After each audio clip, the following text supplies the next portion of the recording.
Bada bing, bada boo. I don't think we've ever posted an episode like this. It's going to be very different.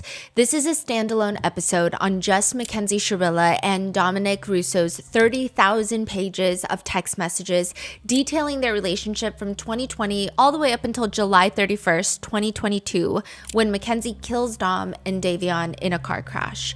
A lot of people, including the courts, believe that Mackenzie killed Dom and Davion because she had a hostile relationship with Dom. She felt like he was going to break up with her soon, so she, in a fit of rage, anger, whatever intensified emotion she felt in that car, she crashes the car straight into the building.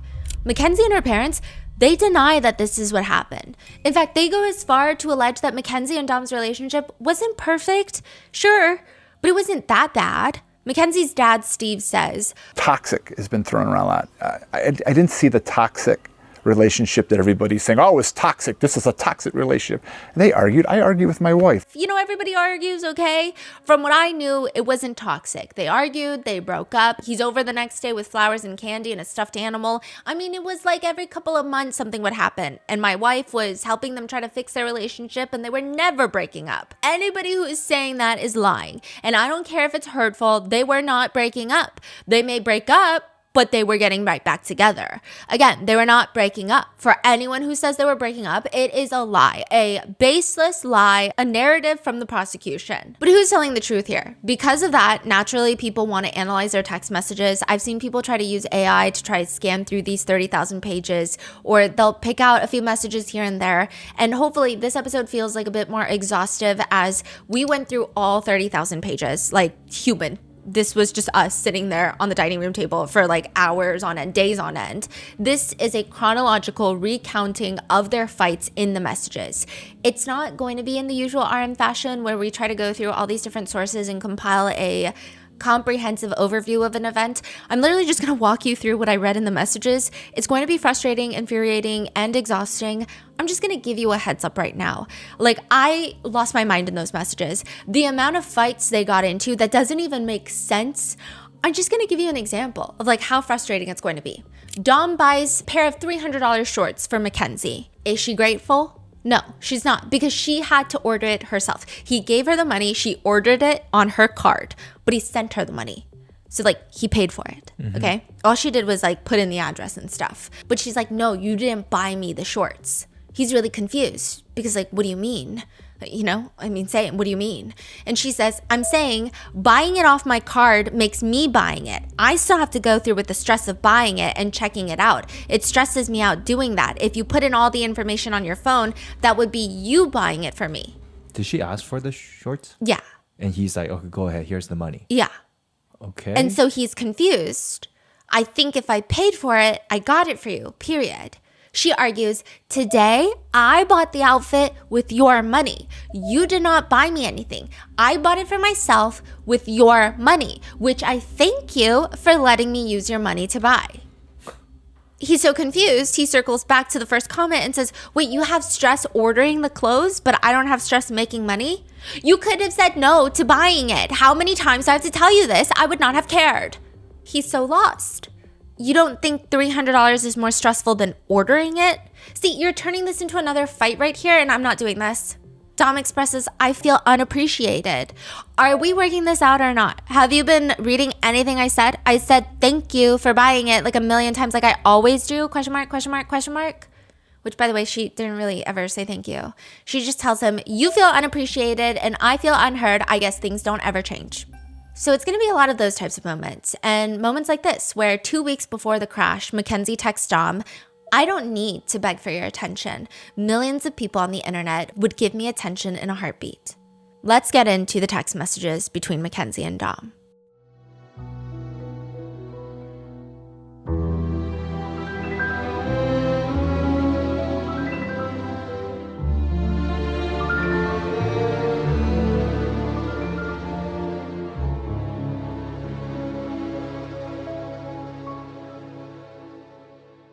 We would like to thank today's sponsors who have made it possible for Rotten Mango to support Change the Game for Dom Foundation and Davion Flanagan's Memorial Scholarship Fund.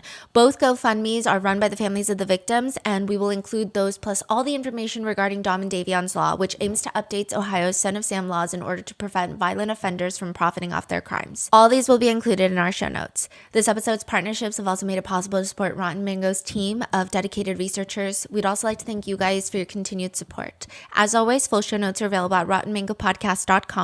Today's case involves mentions of illicit drug usage, reckless driving, self-exit, domestic violence, and trafficking. Quotes or statements may be condensed for brevity, especially in today's case. I do want to mention kind of our process in picking out what messages we were going to highlight for today's episode, just for the sake of transparency. Obviously, we couldn't sit here and just read through like 90,603 text messages, which if you live in the US, you can actually get the messages yourself through an FOIA request. In fact, I think if you're a little bit resourceful, you could easily find a copy online somewhere. But nevertheless, we went back and forth on which parts to highlight in this episode. On one hand, we wanted this episode to be a very thorough look into the progression of their relationship. Honestly, to me, and this is my opinion, the messages from Mackenzie feel abusive. The way she's able to manipulate the conversation, twist Dom's words, and suffocate him to the point of having him submit to her crazy demands. It's reminiscent to me of an abusive relationship, the way she just progresses for 2.5 years of messages that we see. In the beginning, she starts off much more reasonable before getting more and more controlling near the end. And it's like the way she progresses feels so subtle. It feels just like a tiny bit more controlling, fight by fight, month by month. And then by the end, it's like, it's the most suffocating feeling. It was incredibly informative in a sense to see how that happens through these messages, which is why we think these messages are important to highlight. But we also wanted to be pretty mindful that there are two people in this relationship, and one of them was killed by the other. One of them is not here to explain, defend their comments, text, or actions because he, Dom, was killed. We have seen some discourse online of some stating that after reading a bit of Dom's messages, they felt he was toxic in the relationship as well, or they didn't like how he spoke to Mackenzie or in general, which normally I do think these are really, really good points to highlight. But in this case, I think it would be highly unproductive, if not victim blaming to a degree, for that to be the main takeaway from reading these messages, because there is absolutely nothing that Dom could have said or done that would warrant or excuse him being killed by Mackenzie. Nothing. This episode is obviously going to include both sides of the text messages, but we're going to be focusing on Mackenzie Sharilla's words and behavior because those are the likely elements tied to her criminal charges and the judge's findings of intent. Mackenzie Sharilla was convicted of murder. Mackenzie Sharilla was on trial. There will be times throughout the episode where in a fight, Dom may say something to Mackenzie that isn't particularly the nicest thing that someone could say, or sometimes he shouldn't have said certain things at all, but we're not going to comment on those moments because while we may not agree with the words said, Dom is not on trial for anything. Mackenzie was, because he was killed by Mackenzie Sharilla. There will be no discussions in this episode of maybe he shouldn't have said that, or like, well, he definitely shouldn't have said that, or maybe that wasn't very nice of him, because again, there is nothing in these messages that would warrant or excuse Mackenzie Sharilla of driving her car at 100 miles per hour straight into a brick building, killing Dominic Russo and Davion Flanagan. Nothing. So with that in mind, let's get started. The messages start from January of 2020 all the way to July 2022, and there's a lot. I tried to summarize where I could, but a lot of it, you really only get the essence when you feel how exhausting she is, and it's really hard to summarize that feeling. They constantly, in the beginning, call each other Bebs, like B-E-B-S, just nonstop. I was losing my mind over the Bebs. And while Mackenzie continues to breathe life into the concept of immaturity and irrationality, in the beginning, it is a lot less frustrating. She just seems very young and dumb. But over time, that morphs into young, dumb, and highly suffocating and manipulative. But in the beginning, she kind of seems normal. She gets very upset over small things and then fights with Dom. She gets stressed when he doesn't show her affection or when he wants to break up. The messages are almost relatable to some degree until they're not relatable anymore. Mackenzie is frequently texting Dom things like, "Why do you have to get mad when I just want to be around you?" Frowny face. And like, we're very familiar with Mackenzie's 5, 4, 3, 2, 1 attitude. Remember how she always does a countdown? Countdown, yeah. And she's like, answer me now, 5, 4, and she's just like spamming nonstop. Okay, answer me right now. But early in 2020, in the beginning of their relationship, Mackenzie doesn't really do stuff like that. She just goes, answer, question mark, question mark, question mark, question mark.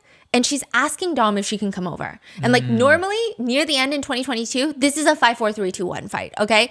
But instead she's like, just let me come, Dom. Just let me. I'm literally begging you. I'm supposed to not have stress. This is just making it worse, please.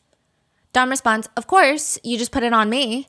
She begs him, please don't do this to me. I'm not even trying to argue with you. I'll literally just sit in your room if you want me to. She just wants to come over. Other times, Dom is not responding. Mackenzie is texting more normally, like, Beb, Dom, answer, Dom, question mark, answer, please. Are you going to do me like this? Question mark. It does seem like Mackenzie in the beginning is very clingy, and it appears like she probably likes Dom more than he likes her, is the feeling. In one message, she's texting him, I don't want to fucking chill with Carl, then you're just going to get weird when I try to sit by you, and I'm not dealing with that shit tonight. Other messages, she's saying things like, I'm sorry for pissing you off. Can I come over soon, or are you working out soon? Some reason I keep waking up and thinking you're next to me. When you're up, just text me, please, because I want to come over ASAP. I want to have a fun day. Please let me come as soon as you wake up. You up? Babe, can you answer my text or call? We still do see glimpses of her losing her patience, and it is bad, but it's like nothing compared to how bad it's going to get. This is like a walk in the park, if you will. She'll text him things like, are you working out or something? Can you at least tell me so I can come? I'm getting anxiety. I hate waiting for you to text me back. It takes so long. Please answer, Dom. Okay, I've been waiting since like 9 a.m. Can you please just fucking answer the phone? Okay, I'm just going to wait for you guys anyway, so whenever you answer, I'm coming over. This shit is worrying me. Please answer. Dom's responses are definitely on the drier side, and Mackenzie will keep pleading with him. I want daytime with you. I don't want to be laying around. I want to do shit with you, please. I feel like you hate me on the weekends. Please just reply fast, Dom. This is making me sad. Babe, please, I miss you. I want to be around you. Please let me come before 4. Then I don't want to come. Please text back. Dom, answer me so I can come over at 3:10. Please, it would mean everything if you let me come over soon. I miss you and I want daytime with you. Please let me. Babe, please answer. I'm ready to leave. You just need to say I can come at 3:10. He just responds, come at 4. So she texts like 10 texts and then he will respond. Yeah. Is that usually? Okay. But I mean, to be fair, I think she just like loves spamming people because these 10 text messages are happening in the span of like a minute. Yeah. So My it's reading not... is always she gets what she wanted, always. It's not a natural, like, well, you don't instantly get everything you ask for. You don't get warm milk at 3 a.m. when you feel like it. It's just not normal. It's weird. It gets weirder because she starts attributing it to anxiety. So when he doesn't respond within 2 minutes, she's not getting what she wants. And she keeps saying, you're giving me anxiety. But it's like, no, that's not anxiety. That's just the feeling of not getting what you want all the time. Yeah. It's very strange. So he responds, come at 4. Okay, that's fine, please. Don't switch up on me on the time. I'll be there at 4. Thank you. She's almost like thanking him for letting her come over. He's like, to be honest, I don't want you to come then. Because he's like, now you're just like doing a lot, okay? Yeah. And she's like, Dom, please don't do this to me. You're getting my hopes up, then letting me down. Please just let me come over. 4:30. I didn't do anything and you're punishing me for nothing and it makes me feel like I'm nothing. Please just 4. Meet me in the middle. I asked for 3. It would make me so happy. Please, please. I have work early tomorrow and I want daytime with you. Please, please do this for me. He responds, I want to watch football with my bros. I'll watch it too. Please. 4. Dom, I'm begging you. Dom mentions how Mackenzie previously stated that she's done trying. So he hits back with, no, we're not trying no more, remember? And for real, I never be chilling with Mike. Who's Mike? I'm trying. I always try because I care about you. Why can't you do the little things that I'm asking for? I'm asking for pretty much nothing. I just want to come over and spend time with you. The two of them start talking about what to eat for dinner, and it appears, in the beginning at least, the main issue is that Dom wants a lot of space in the relationship. He seems to value alone time, free time, alone time with his friends. He likes time to regroup, is kind of what he insinuates, but Mackenzie wants to be around him a lot more than he can handle. So it's a lot of back and forth about space, spending time together. And judging by the initial text messages, it seems like they are not necessarily a great match. But maybe it works because in the beginning, at least, they're both accommodating to some degree. Like they can just get over this whole like 4 o'clock, 4:30 o'clock by just talking about what they want for dinner and the relationship moves on. It's not necessarily the case later on. Like they don't move on ever. Another argument seems to come from Dom saying that he's going to get some work done. Mackenzie follows him. This is what I like deduce from the text messages, okay? Because like things are happening in real life and then they love to fight in text even when they're in the same house. Even when they're in the same car, even when they're in the same house, it's very strange. They're texting? Yeah, they're texting and fighting. Okay. So Mackenzie, I think, follows him to wherever he's trying to get work done. And they get into a fight. And then Mackenzie texts him, I thought we would do our work together. Like, I don't see why I can't come out and do my work with you. He says, remember, Kenzie, I have no tolerance now. You used it all up. Me? Wow. And it shouldn't be too much to ask to just work on my computer alone. You didn't say alone. You said, I'm gonna do my work, so I thought I would come do mine too. I'm not arguing about this now. I'm not gonna get anything done. You don't have to just make me feel like I'm nothing every fucking time you get mad. Don't just be like, oh, Kenzie, I wanna work alone. I haven't gotten anything done since Monday, and you were asking me every 2 minutes to go to my room. She's like, just do your work. He says, screw you. Stop getting mad over little shit for real. Like, it's not a big deal. Like, when I've been doing nothing, whatever, go do your fucking work. Stop being mean to me. Maybe if we didn't have to hang out every day, I wouldn't get so mad at you. Maybe if I just got a little space, we wouldn't have to deal with these problems. Then ask for space. All you have to do, like, it's not my fucking fault. You can just ask me. Like, don't put everything on me. Fucking do your work. I'm so mad right now. Okay, I will say an objective note here. I do think that the way both of them communicate is probably not great, but they're also very young, and I'm not entirely sure at this point if either of them do or say anything that's out of the ordinary for a teenage relationship. But a few things to note. In previous messages, Dom does ask for space a lot. And Mackenzie doesn't like to give him the space he asks for. Maybe it's like an introvert, extrovert dating. One party needs space, the other one wants to be around the other. Maybe youth adds to the way they communicate. But when Mackenzie is saying things like, when you need space, just ask for it, this is not really like true. He asks a lot. So he responds, okay, I want some space for the next 3 days. She responds, capital N word, 3 days, question mark, question mark. It should be 3 months. The conversation seems to die down. They make up and they go back to talking about what they want to eat for lunch. But they do come back to the topic where Mackenzie senses Dom is very upset and she asks, did I do something? Sorry if I did, question mark, question mark. He's like, not even worth trying to talk about it. Just don't worry about it. Well, I don't want to be mad. Like, I want to fix whatever I did. So did he get the 3 days or they just move on the same day? They just move on the same day. Oh, okay. He does not get the 3 days. Mm-hmm. And so he's like, it's the same thing that we've been over a million times, but still will never happen. She's like, space? You can ask for space, babe. Anytime I told you that too. No, it doesn't work. Yes, it does. You can just ask. And you said, I can come over. I wouldn't have come if you needed space. Okay, sure. We'll try that. Don't come over after school or tomorrow morning before. To which she kind of proves his point by asking him then, so like they're still in the same house together. So then she's like, okay, you want space? I'll give you space. I won't come over tomorrow morning before school and I won't come over after. But then she's like, hold on, can you hang out with me before I leave tonight since I'm not going to see you tomorrow then? Because you don't want me to come over. And she's also confused why she can't come over tomorrow morning. She says, why tomorrow morning too though? I work tomorrow. No, but for real, like my head is like overflowing, boiling pot of water because I shouldn't be begging to be alone or to even chill with my friends. Like he's very frustrated and she keeps telling him, it's okay, just ask for space, babe. It's no big deal. But when he does, she keeps questioning everything. Like, why? Hang out with me now because I can't see you tomorrow morning because you don't want me to come over tomorrow morning. But also like, why don't you want me to come over tomorrow morning? Dom responds, I spend more time with you than anything else. I said 1,000,000 times, you can have your space. Anything, I can't even work on my schoolwork for an hour without you poking me every 2 minutes. And then he does caps like, you said, keyword, you don't actually do. I don't want to be arguing. I'm leaving soon, but you're going to make this hard if you're going to be mean about it. I'm not trying to. I just never had to spend so much time with someone continuously. It fucking sucks. Like, I'm with you more than anything. Like, more than I'm with my other friends and family combined. I'm sorry, you can ask for space, Dom. I'll give it to you because I know you need your space. No, you won't. We've been over this. Like, I don't want this to be a fight. I'm literally sitting here agreeing with you, saying I'll give you space. Saying, again, we've done this fucking 50 times. I shouldn't hate my life. I shouldn't beg to be alone. Everything you do, like, shouldn't make me mad. Like, why? And the worst part is that I always feel bad. I shouldn't feel bad that I'm being smothered.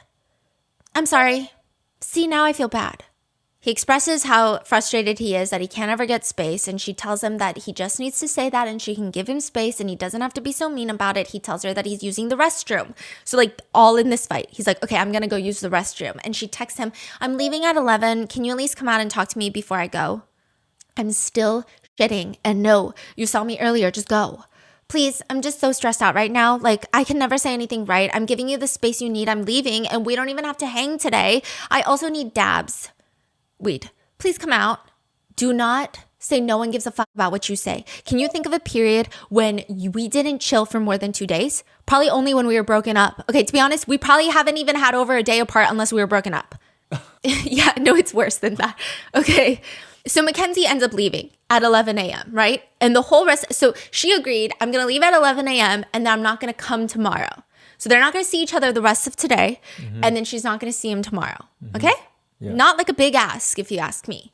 Mackenzie ends up leaving, but texting him the entire day, asking him what he's doing, why he's ignoring her, why he's on do not disturb mode. He finally responds and she wants to know, why have you been ignoring me? I've been calling and trying to text you for like 3 hours. Okay. See, you wonder why I'm always so sussed, because you don't fucking text me at all when I'm not with you, and you text me back like that. What the fuck am I supposed to think? I don't know. Text me back when I text you, because when you do this, it just makes me want to come over. No? Why are you just being a dick? Who are you with? No one. Then why are you being so mean? I just want to talk to you. I don't want to have to make Snap accounts because you're ignoring me, and now my head fucking hurts. Thanks so much for stressing me out. All you have to do is text back, and you can't even do that. Wait, so she left at 11. Now it's 3 hours, probably like 2 p.m. Yeah. And she's flipping out after the conversation they just had. And where she said, just ask for space, babe. She just said that I won't come over tomorrow. I'll give you space. Oh, just wait, because we're going to circle back to tomorrow, okay? So he's like, okay, I'll text you in 30 minutes. I shouldn't have to beg you to text me back. You just ruined my fun because now I have to sit here and think about you.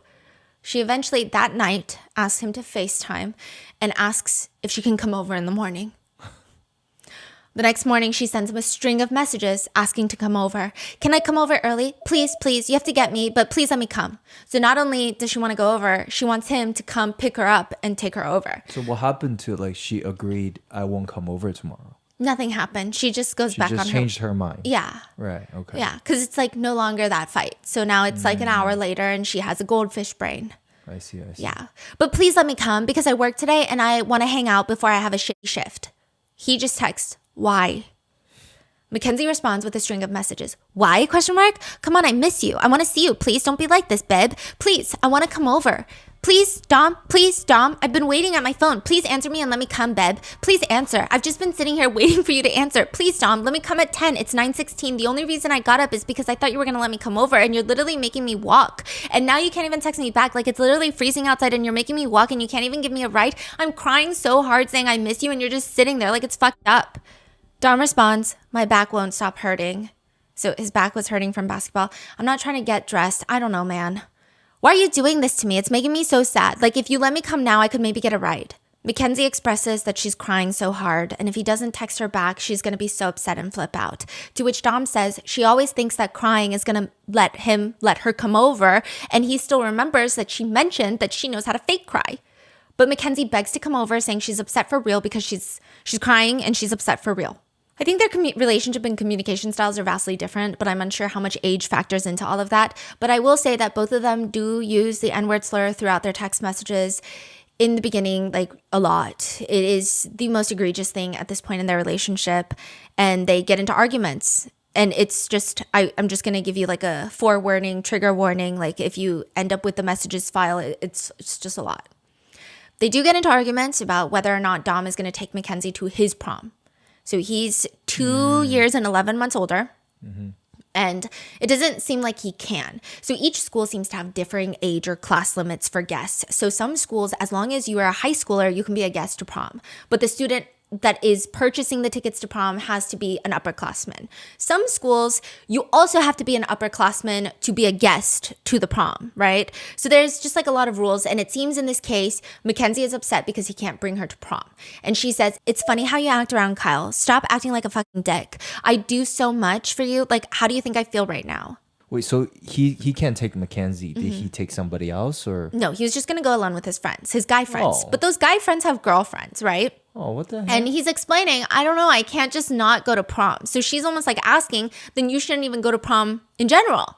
What? And then I don't know if this is right after prom. It sounds like it is. It sounds like there's some sort of after party. They refer to it as the cabins. And he says, I'll let you go to cabins though. And she says, no, and you're going to be taking nice pics there and be happy there. When at homecoming, they had gone to homecoming together. You were such a dick. That was my first normal HOCO. Like, yeah, she keeps calling it HOCO for homecoming. And he's like, come on, I'm going to get you into cabins. Like, I didn't want to go to HOCO. HOCO gay. Prom is fucking prom, my G. She responds, but now you want to look all nice and take pics when I'm not even there. Like, why can't you do this? What do you mean? Who are going to take pics? You're getting mad at me? Like, can't you just let me be upset about it? Like, it fucking sucks for me to see you go to prom with all your friends who are going with their girls and I'm just gonna be sitting at home. And he reiterates, I'm gonna let you go to cabins. But Mackenzie eventually gets distracted because she notices there is a girl staring at Dom. So this is when I find out they're at a party and texting and fighting. Okay. So they're at a party and like that's why she was mentioning Kyle. And then she's like noticing a girl staring at Dom, apparently. And she says, why is she looking at your pants? Why is she only talking to you? What the fuck? So are you only gonna talk to her too? Weird ass. What the fuck is your issue? Are you trying to make me mad? I'm not trying to do what? What do you mean? I'm mad as fuck at you right now. Ask Angelo to come get us. I want to leave. So Angelo is Dom's brother who I guess is their ride for the night. I did. Then tell him to hurry. I don't want to be here when she keeps looking you up and down. Like really a comment about your pants and your shit? How weird. Of course she's so interested. And Kyle's a dick for leaving her alone with us. Bruh. Maybe because it's awkward as fuck right now. So like he's saying like she's probably making these comments because it's awkward. Like what is... How can you just start texting about cabins and prom right in front of me and say I can't go and expect me not to be mad and sad? I said you can go to cabins. Kyle just fucking said I can't go to cabins with y'all unless I go to prom. Like, I want to wear a cute dress and look bomb with you. And she keeps talking to you, bruh. For a good chunk in the beginning of 2020, a lot of their issues seem like very normal high school couple issues. Mackenzie will tell Dom once he wakes up, there's a fucking issue, I need your help. What's up? Babe, I need your help posting a pic, where you at? She'll tell him about how she got her nails done, texting him, I want to show you my nails, really bad. Dom, you better let me show you my nails, Dom. He says he's with his mom right now. FaceTime me when you go to your room. My nails look so good. When are you going to FaceTime? She texts him about dreams she has. Oh my God. So we were going to hang out and you were telling me to hold on and shit because you got to do something real quick. Then somehow I seen Audrey's private story and you were smoking a wood with her at her house. And I was like, what the fuck? Then I seen another snap and I seen y'all were at your house. So I pulled up and she was walking out your front door and I walked up to her, but she was hitting back and you were just like, yo. And then I woke up. In another thread, Mackenzie is upset that Dom didn't kiss her goodbye, which he argues that he did, but she says, you didn't kiss, you just put your lips out. It's okay if you didn't mean to do it, but you did, it made me sad. He tries to get her to read a book, and he says it'll help her. So he reads a lot of like self-help books. And she says, I don't like to read, my brain is too scrambled. Reading will help unscramble it. And then the same fight over and over again about how Dom wants space. Mackenzie says all he has to do is ask. He says that's not true because she's just going to nonstop text him and beg to come over. She will argue that he's being mean to her about it when he can just nicely tell her he needs space, and then she's going to give him space, and round in this very vicious carousel ride. And in the beginning, Dom initiates a lot of breakups, or at least breaks in their relationship. And most of those, he says, is because he just needs space. He feels like he can't get space unless he literally asks her for a breakup. But Mackenzie argues that every time they go on break, something bad happens. And interestingly, even when they discuss going on break, Dom gives her a time frame. He'll be like, we're on break until Valentine's Day, which is about a 7-day break. But then Mackenzie will almost like negotiate. She's like, that's too long. It needs to be shorter. It's like a very interesting back and forth about like what is the appropriate number of days for their break. Do they go on break? Barely. Yeah. She'll just like nonstop harass him again. So then they never actually broke up. Not really.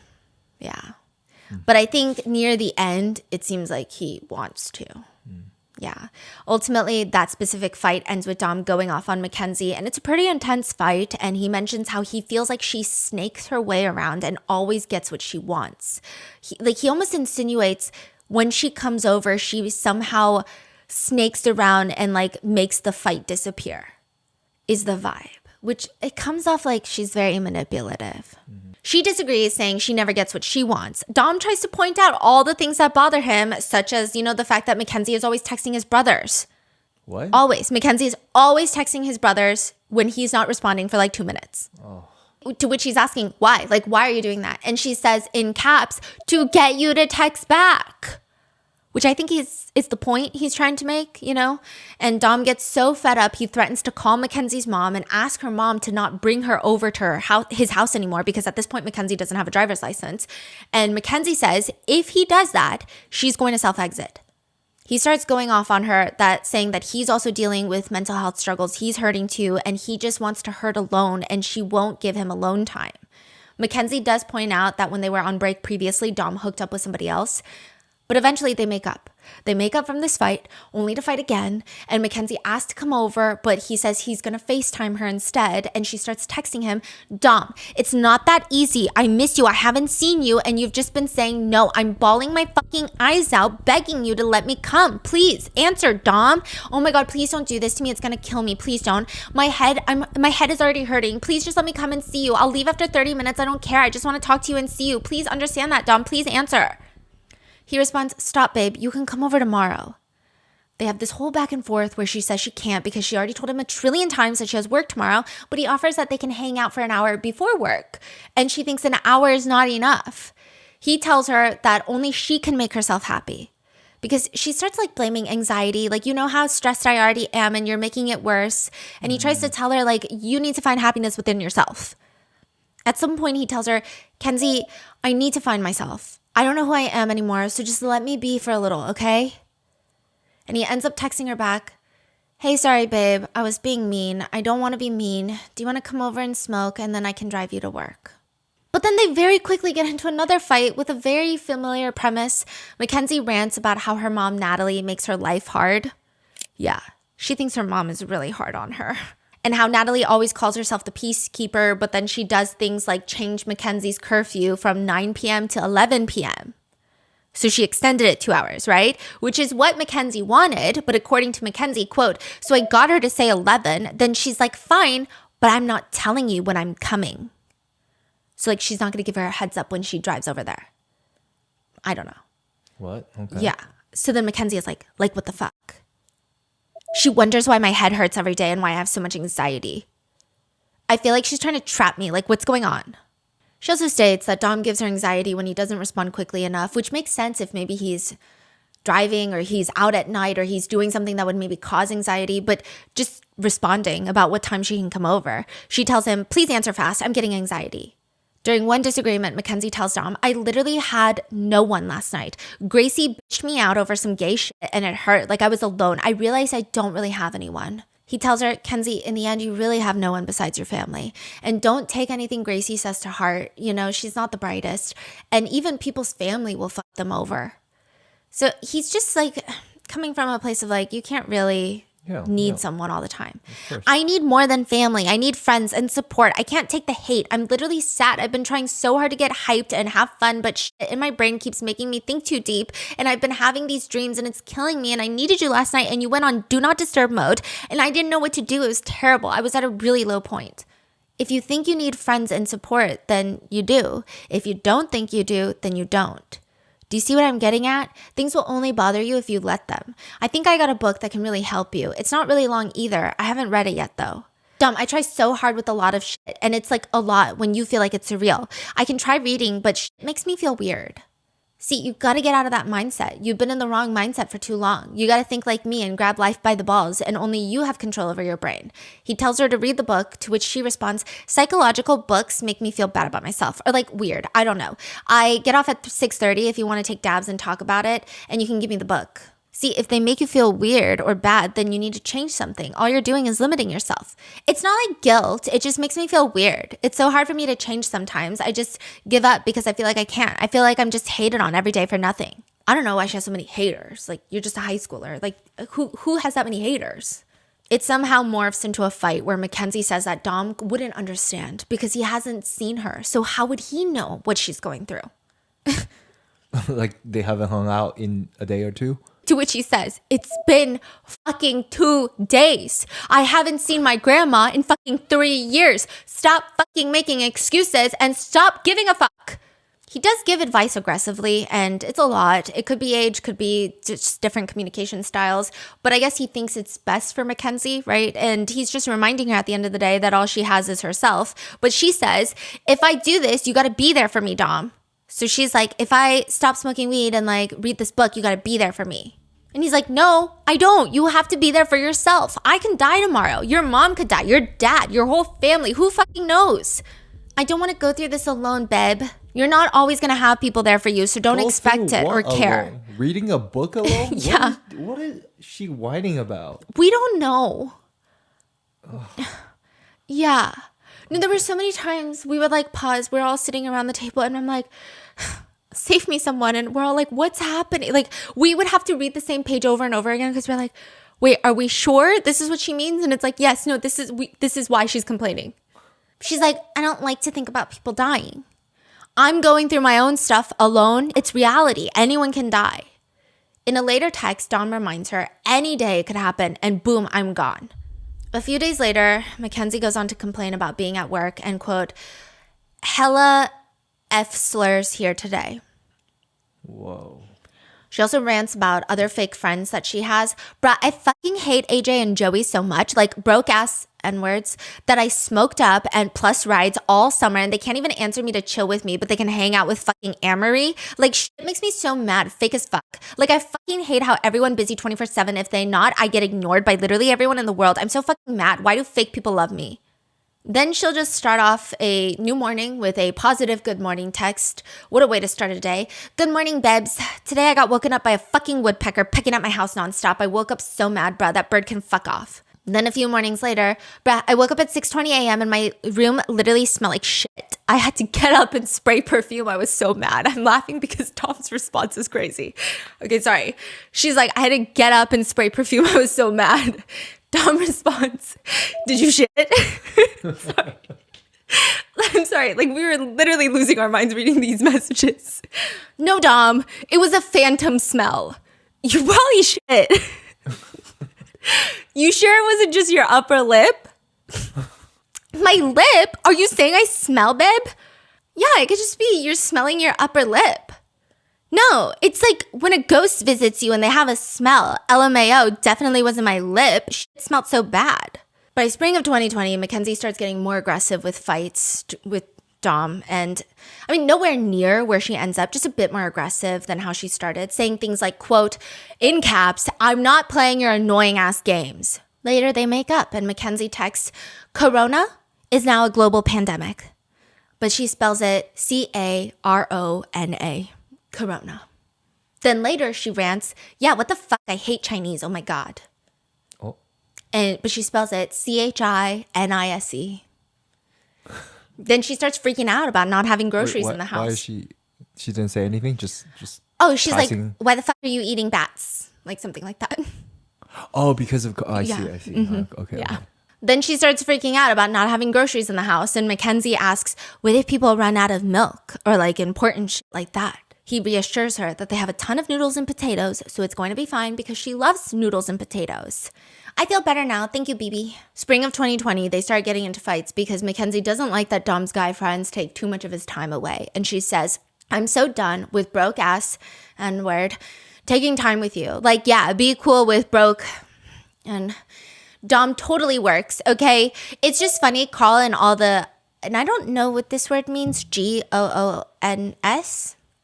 So I don't know if okay. Anyway, and all the GOONS can come with you, but I can't, and I'm way fucking better than all of them. She starts freaking out a bit more when he doesn't respond, and it just feels like it goes from, I'm anxious, please don't do this to me, to more of an angry, quote, and what you did yesterday, not happening tonight. Text back right now. Here we fucking go again, question mark, question mark. It's really that hard to text me back? I'm for real done, question mark, question mark. Leave me on red again.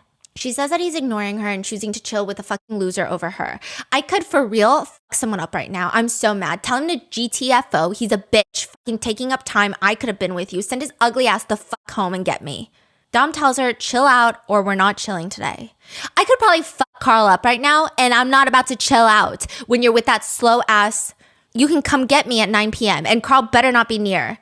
Answer faster. Drop his ugly ass the fuck off, then get me. She starts sending text after text in caps. Come right now and get me right now. She ends up walking to his house and waiting for him to get back. And she's angrily texting him the whole time. If you don't come soon, I'm about to be so mad. Come right now or I'll find where the fuck you are and pull up. I'm done with your gay ass games you play 24/7. Come back. Are you dumb? Come back right now. You literally annoying. How do you just do this? I'm waiting. How you're about to get bitched out. Come right now. Like, I don't know what is wrong with you. I'm about to just go into your room. You're a dick.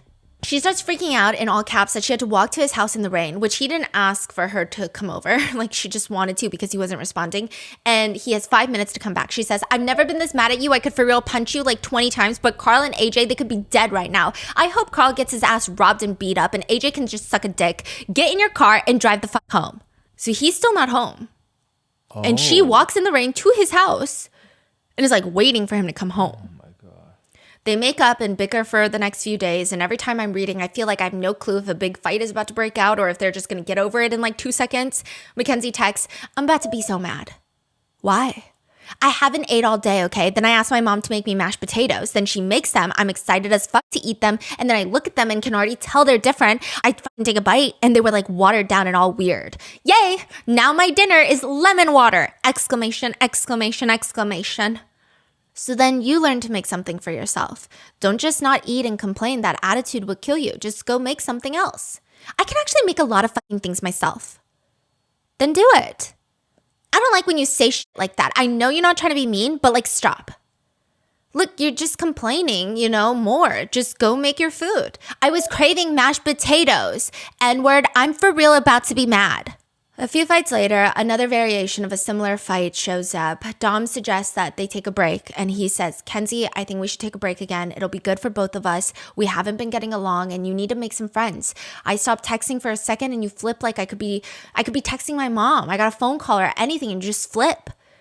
They go back and forth while Dom tries to explain, no, Kenzie, I need my space. I want to do more me, not we, right now, okay? And I'm sorry, but I think we should separate for a little. She responds, and I'm gonna be honest, when you're out this late and being mean, I feel like you're with another girl. Like, I know you wouldn't, but it stresses me out, and not until we talk in person. So she's like, this break is not happening until we talk in person. Why? I don't want to talk about it in person. Can you FaceTime me when I'm home? I don't want to text about it. I don't want to have to deal with your emotions. What the fuck? I don't want to deal with your anger, but I do. This is why we separate. We are not separate. We are now separated. No, we are together. No, we are gonna separate. No, we are not. What is wrong with you? We are not breaking up. Are you trying to fucking hurt me? No, I'm not. I'm trying to help you. It'll probably be better in the end. She ends up going to his house and he tells her if that's the case, he's not gonna come back home because he's not home right now. And she pleads with him, I'm crying my ass off. I literally hate my life. Everyone I'm so loyal to fucks me over. Please be here for me, Dom. Kenzie, I want to. It's just hard right now. Instead of coming back, Dom posts on Instagram, essentially subtweeting Mackenzie, like saying something like, girls be crazy, I don't know, something like that, okay? And of course, it kickstarts a full unleashing of fuck you text messages from Mackenzie to Dom. Are you fucking dumb? Come back right now. You never do shit for me. You lie, fuck me over, and talk to other girls. I bet Hannah with you right now. I will fuck everyone up. Get back home right now. I'm just gonna self-exit. Fuck you. I'm done with life. I'm in your room. N-word. If you don't come, there's gonna be an issue. I will straight up flip out in here, and there's a big one on the floor too. Come right now. You are fucked up. Get back now. And you are a fake ass. You fake. You a liar. She texts him, fuck you, 15 times in a row. She tells him she took 3 shots of his Patron, the tequila. I hate you so much. I drank hella Patron too.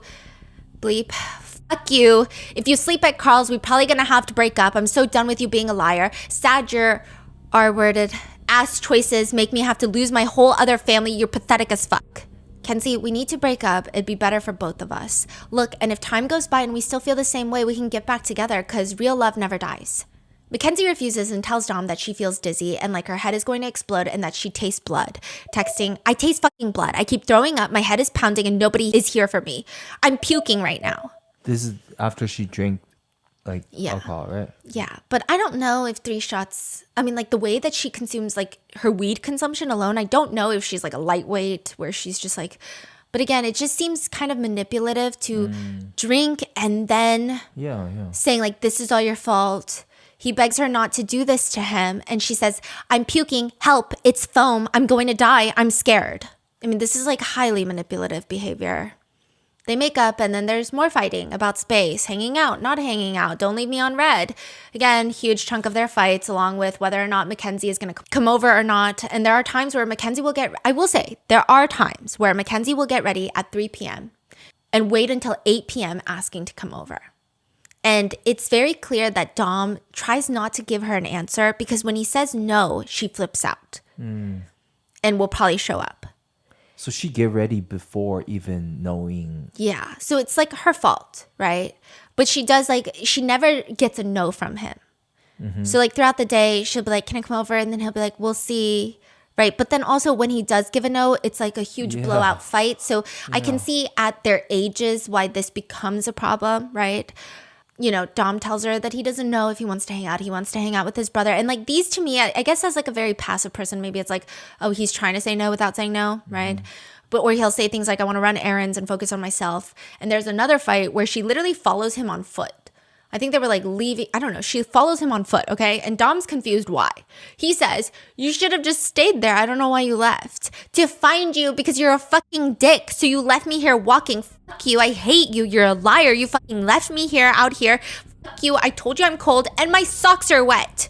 I didn't know you were walking. I told you I was, you fucking dick. You really left me out here walking. When I told you I'm cold and my socks are wet, you fucking left me. Everyone in my life just treats me like shit. It's always the people you love the most that fuck you over the hardest, and then you just don't care at all. She reiterates in caps. I told you I was cold. I told you my socks were wet, and you didn't care. He says, I told you to go home because it's cold. In another version of their many, many fights where Dom wants to break up and Mackenzie doesn't, at some point Mackenzie texts out of nowhere, I think my leg is bleeding. It's bleeding in 3 spots and it's stinging. Now we can talk or I'll leave you and you can keep acting like a baby because if you fuck me over, I'm going to tell my mom what happened today. My leg is fucked up. Skin is peeling. So she's almost like insinuating like she's going to tell her mom that he did something to her leg. So we're still in 2020 right now, right? Yeah. Okay. And what percentage of their text message are them fighting at this point? 70%. Okay, so 70% fighting, and then the other 30%, they're what are they talking about? Like nothing, and it's a lot of like Dom trying to accommodate Mackenzie, but also like Dom will fight back more in 2020. Yeah, so in like 2020, he's like, read a book. No one's gonna be there for you. Everyone dies, right? But then 2021 and progressively, he just gets more and more accommodating where he just starts apologizing for everything, even though it's not really his fault. Really? Yeah. Until like June, July, like middle of 2022, right before he passes, he starts like bringing back like, no, I am ready to break up. Interesting. But it's less emotional. So in 2020, when he's breaking up, he's still like, it sounds like he just wants space. Yes. But in 2022, it's like, okay, like if you want to break up, I'm more than happy to break up. Like I can't do it. It's less emotional. It's more like, yeah, then I think we should break up. I see. Yeah. And so she's insinuating like he might have done something to her leg. But Dom responds, you shouldn't have been flinging around like a maniac. So it seems like it's kind of a weird area of like, I don't know what happened to her leg. And this is like another thing that happens that's been highly debated about the whole car, steering wheel thing 2 weeks before their deaths. Do you remember? Yes. So like, I'm trying to get an understanding, but like I don't know if he did do something to her leg, like what would he say? But it just seems like he didn't because he's like, you shouldn't have been flinging around like a maniac, right? She says, I swear to God, both my legs are bleeding and cut open. They are stinging and my head, it's throbbing. Like, are you heartless? All you had to do is fucking talk to me, but you make everything so much worse. So I imagine if Dawn actually did something, she will bring it up nonstop. Yeah, and like record it, send. I mean, she's already accusing him of, oh, you're with this girl, you're probably cheating, you're this, you're that, right? And then even this message I thought was enlightening because he's like, you were flinging around like a maniac. And she says, all you had to do was fucking talk to me. Not like, you grabbed my leg. You threw something. Like, it's like not an accusation. It's like, why couldn't you just do something for me? Yeah. Comfort me. Yeah. And he responds, I'm sorry, but you did that to yourself. You don't even care. My legs are cut open. I do, but you did do that to yourself. That was not cool. We should probably go on a break. Another interesting thing is a lot of times when Mackenzie gets bored, she says it's stressing her out. She means it genuinely. I'm bored, it's stressing me out. Yeah, she'll be like, I'm so bored. It's stressing me the fuck out. And it's so bizarre. Like, what is happening in her brain? Yeah. She demands that Dom hang out with her, which usually results in a full-blown argument. But it's interesting that she gets stressed when she's bored. Another fight, Dom says he has to shower and then he can hang out with her. But that kickstarts an argument about whether he should shower or not. He's pro-shower. She's anti-shower, of course. And that fight lasts about an hour. Like he could have showered in that time. Yeah. But mid-2020, she's still able to apologize after fights, saying things like, I'm sorry if I was being a brat. I wasn't trying to. I was just hurt that you didn't want to come. I really wanted you to come. I really don't want to lose you, Dom. You're my babe and my best friend, and I can't imagine life without you. Dom tries to tell her, you can be soulmates and not ready for each other. I really can't lose you, Dom. In another fight, Dom explains he had to block Mackenzie because he was getting heated and she was sending pictures of herself crying, which again seems like highly manipulative behavior, which she says, I wasn't crying, it was supposed to be a joke. Whenever you do that, I immediately block. What joke? So she's saying, I wasn't crying, it was a joke. But then he's like, whenever you do that, I immediately block. So he's like, if you send me pictures of you crying, I'm going to block. So it seems, I don't know if it was a joke, right? They fight copious amounts of times because he has his phone on do not disturb mode, which she despises with a fire-burning passion. And she texts him, I thought you were done doing that. Like, why are you even on D&D? Dom, like, what is going on? Fucking embarrassing. Like, how the fuck can you go from having a convo with me to going on do not disturb and ignoring me? Like, it makes no sense. What the fuck is wrong with you? Then when Mackenzie is not fighting with Dom, she rants about her mom. Basically, Natalie tells Mackenzie she has a dental procedure, so she cannot get high on weed. But then that gets canceled. She does end up going and she gets her mouth numbed, but they don't go through with the procedure. But Mackenzie believes her mom lied to her to, I guess, prevent her from getting high. But she's so mad, she says she could kill somebody. I didn't smoke for 4 days for fucking nothing. Dom doesn't see it as a big deal, so naturally there's a big fight. Dom tells her, a lot of people have seen way worse days. Well, I'm not talking about other people, Dom. I'm talking about this house. The dentist fucked me over, and now I have to sit here on 2 different medicines that I have no clue what they are with a numb-ass mouth. I can't even do duck lips. He tells her, but yeah, stop complaining. People seen way worse days. Life is a blessing. Who cares? It's over. I care because I just wasted my fucking day. She also spells wasted like a waist. Like your little hips and waist, yeah. And I wasted, and she does it again, so this is intentional. I wasted 4 days of not smoking that I could have smoked. Who cares if you didn't smoke for 4 days? I care. It doesn't matter now.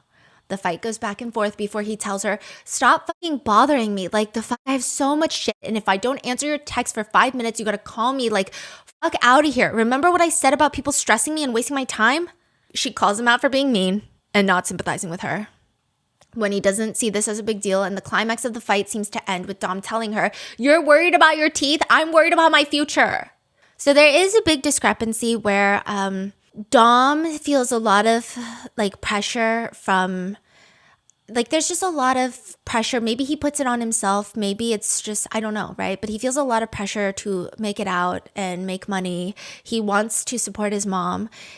He has a brother who, well, I mean, this is all in the FOIA, but he does have a brother who is dependent on their mother. And he lives in the house with her, and he is much older, but it seems like he will need care for the rest of his life. And so I think that's a huge stress for his mom, and he sees his mom go through that. And he just seems to like internalize a lot of this and feel a lot of pressure. Yeah, pressure. Yeah. But, you know, she's just bitching about her teeth and not smoking for 4 days. So he'll say things like that. And in another fight, the same topic comes up of Mackenzie prioritizing things Dom thinks is no big deal, where Dom tells her, you complain about the worst days ever or worst days of this year when it's just some small things. Like it's not even a big deal at all. But Mackenzie argues back, not knowing what I'm doing for my birthday is a big deal to me. You really don't know how stressful this is. August of 2020, Mackenzie has a dream. Dom cheated on her, and she texts him, if you ever cheat on me, I'ma fucking kill someone dead ass. They continue getting into fights for the rest of 2020. He wants to go to sleep. She wants him to accompany her to her nail appointment. That is, you know, that's a few hundred texts back and forth of fighting. Yeah. Fight marathons lasting from 10:30 in the morning to 4 p.m. He won't respond to her message within 9 minutes, and she texts him, did you just leave me on red? What the fuck? Like, you really know how to make everything 1,000% worse. In between fights, they have moments of just normal behavior, if you can call it that, where they will talk to each other about what's going on in their lives and days, with Mackenzie texting, class online's so hard and gay. So that's great. There are escalating fights about space and wanting to spend time together. It gets to the point where Dom feels frustrated that Mackenzie won't let him ever focus on work or school or really anything. And all she wants to do is hang out and have him buy her things, but then won't let him work to make money. He mentions that he just spent $2,000 on clothes in a week with her. Dom expresses his frustration that he will do all this for her, and she will still nag him about responding quickly, spending more time with her, and doesn't ever stop. Dom says, okay, you know what? Let's return all the clothes I got you, and I'll have all the free time in the world. You know, I'll quit working right now and be your bitch. You don't need to do that? Question mark, question mark, question mark. If you really want to broomstick my ass, you fucking psycho. So Dom does go off on her. I just want time with you. Like, for real, I shouldn't want to self-exit. So Dom starts like expressing repeatedly that she smothers him to the point where he is miserable and like his mental health is declining and he wants to leave. But all she can focus on is, I know you didn't just call me a fucking psycho. I'll just pretend you're joking because I know you know I can be a lot worse than this. Like, I don't know how many times I tell you that you can talk to me and tell me how you feel and I'll always be there for you, but you never let me. So he's like, I mean, why would he want to, right? But he says, if I self-exit one day, it's because of the stress. Don't even say that shit. What the fuck? Like, if doing what you do causes you so much stress, then chill out. No, it would be fine, but you making me want to fucking scream during the whole process. So is that what you're trying to say? I'm the problem? Honestly, just fuck off. Don't fucking text me. You're making me mad as fuck. He tells her she drives him to wanting to take drugs so that he won't be coherent enough to feel stress or anger. And then she can complain all she wants about how they need to spend more time together because he won't even feel it. Mackenzie says, thanks, Dom. Is this what you wanted? You don't understand that you're the only person I hang with ever. Maddie hates me. Mallory lives 4 minutes away. No one wants to be my friend. Like, I have no one but you, and you don't even want to be around me. How do you think that feels when no one wants to hang with you? Thanks for making me feel worse. The last 2 days make me want to self-exit. They make up with Dom apologizing. Then in the fall of 2020, Mackenzie doesn't even have her license yet, but she's test driving a few cars and she's contemplating between a Mercedes and a BMW. Then she asked Dom about his opinion on, what do you think about a Toyota Corolla? I think she's talking about a Toyota, but who knows with this girl. Dom says Camrys are better than the Corollas, and she gets a Camry.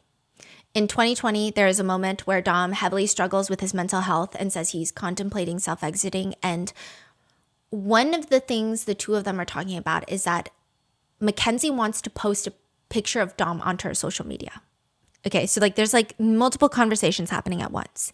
And Dom says, Kenzie, I just don't want you to cry over a picture. I said you could post the fucking picture. I just don't like this stressful shit. Stop being a fucking child. Being in a relationship isn't about posting fucking pictures. She texts him, come back, we can talk like adults because I know I'm mature enough. Dom responds, you're 16. I'm 18. We are far from mature. I'm mature AF. You're choosing to act like this. If you were mature, you wouldn't cry over a picture. They continue arguing and Dom just says, no, I live a miserable life. It's been miserable. I'm miserable. I'm a miserable person. She says, is it me or just in general? Everything. So me. Babe, I care about you a lot. I don't want you to be miserable. Where you at? Text me back. You're wearing me. Dom. Oh my God. Dom immediately responds that he's talking to his mom, and Mackenzie says, come in here after. So it seems like Mackenzie has just been waiting in his room while he's talking to his mom, meaning Mackenzie has been spamming him like, where you at? Text me back, right? I thought it was because she's worried because he was expressing that he was in mental health distress, but they're just like all in the same. She's like, where are you at in the house? Yeah, like come back. Oh.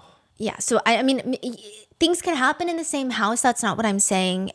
But I just don't know if this is her being vigilant or if this is just part of her normal behavior where everyone must respond within a certain time frame that she's like concocted in her mind. The few days leading up to his birthday, during his birthday that year, and a little after, Dom seems to be really struggling with his mental health as well as his physical health. He frequently gets headaches.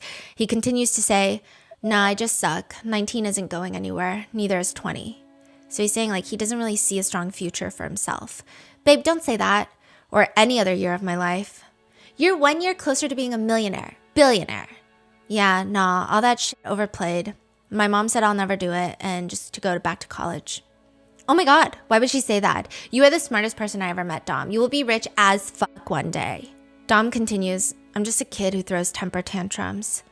To her very little credit, Mackenzie tries to comfort him, but Dom ends up just kind of spiraling, and he tells Mackenzie to get some sleep since she has school the next day and reminds her not to smoke because it'll cause her to oversleep. So he's still like trying to.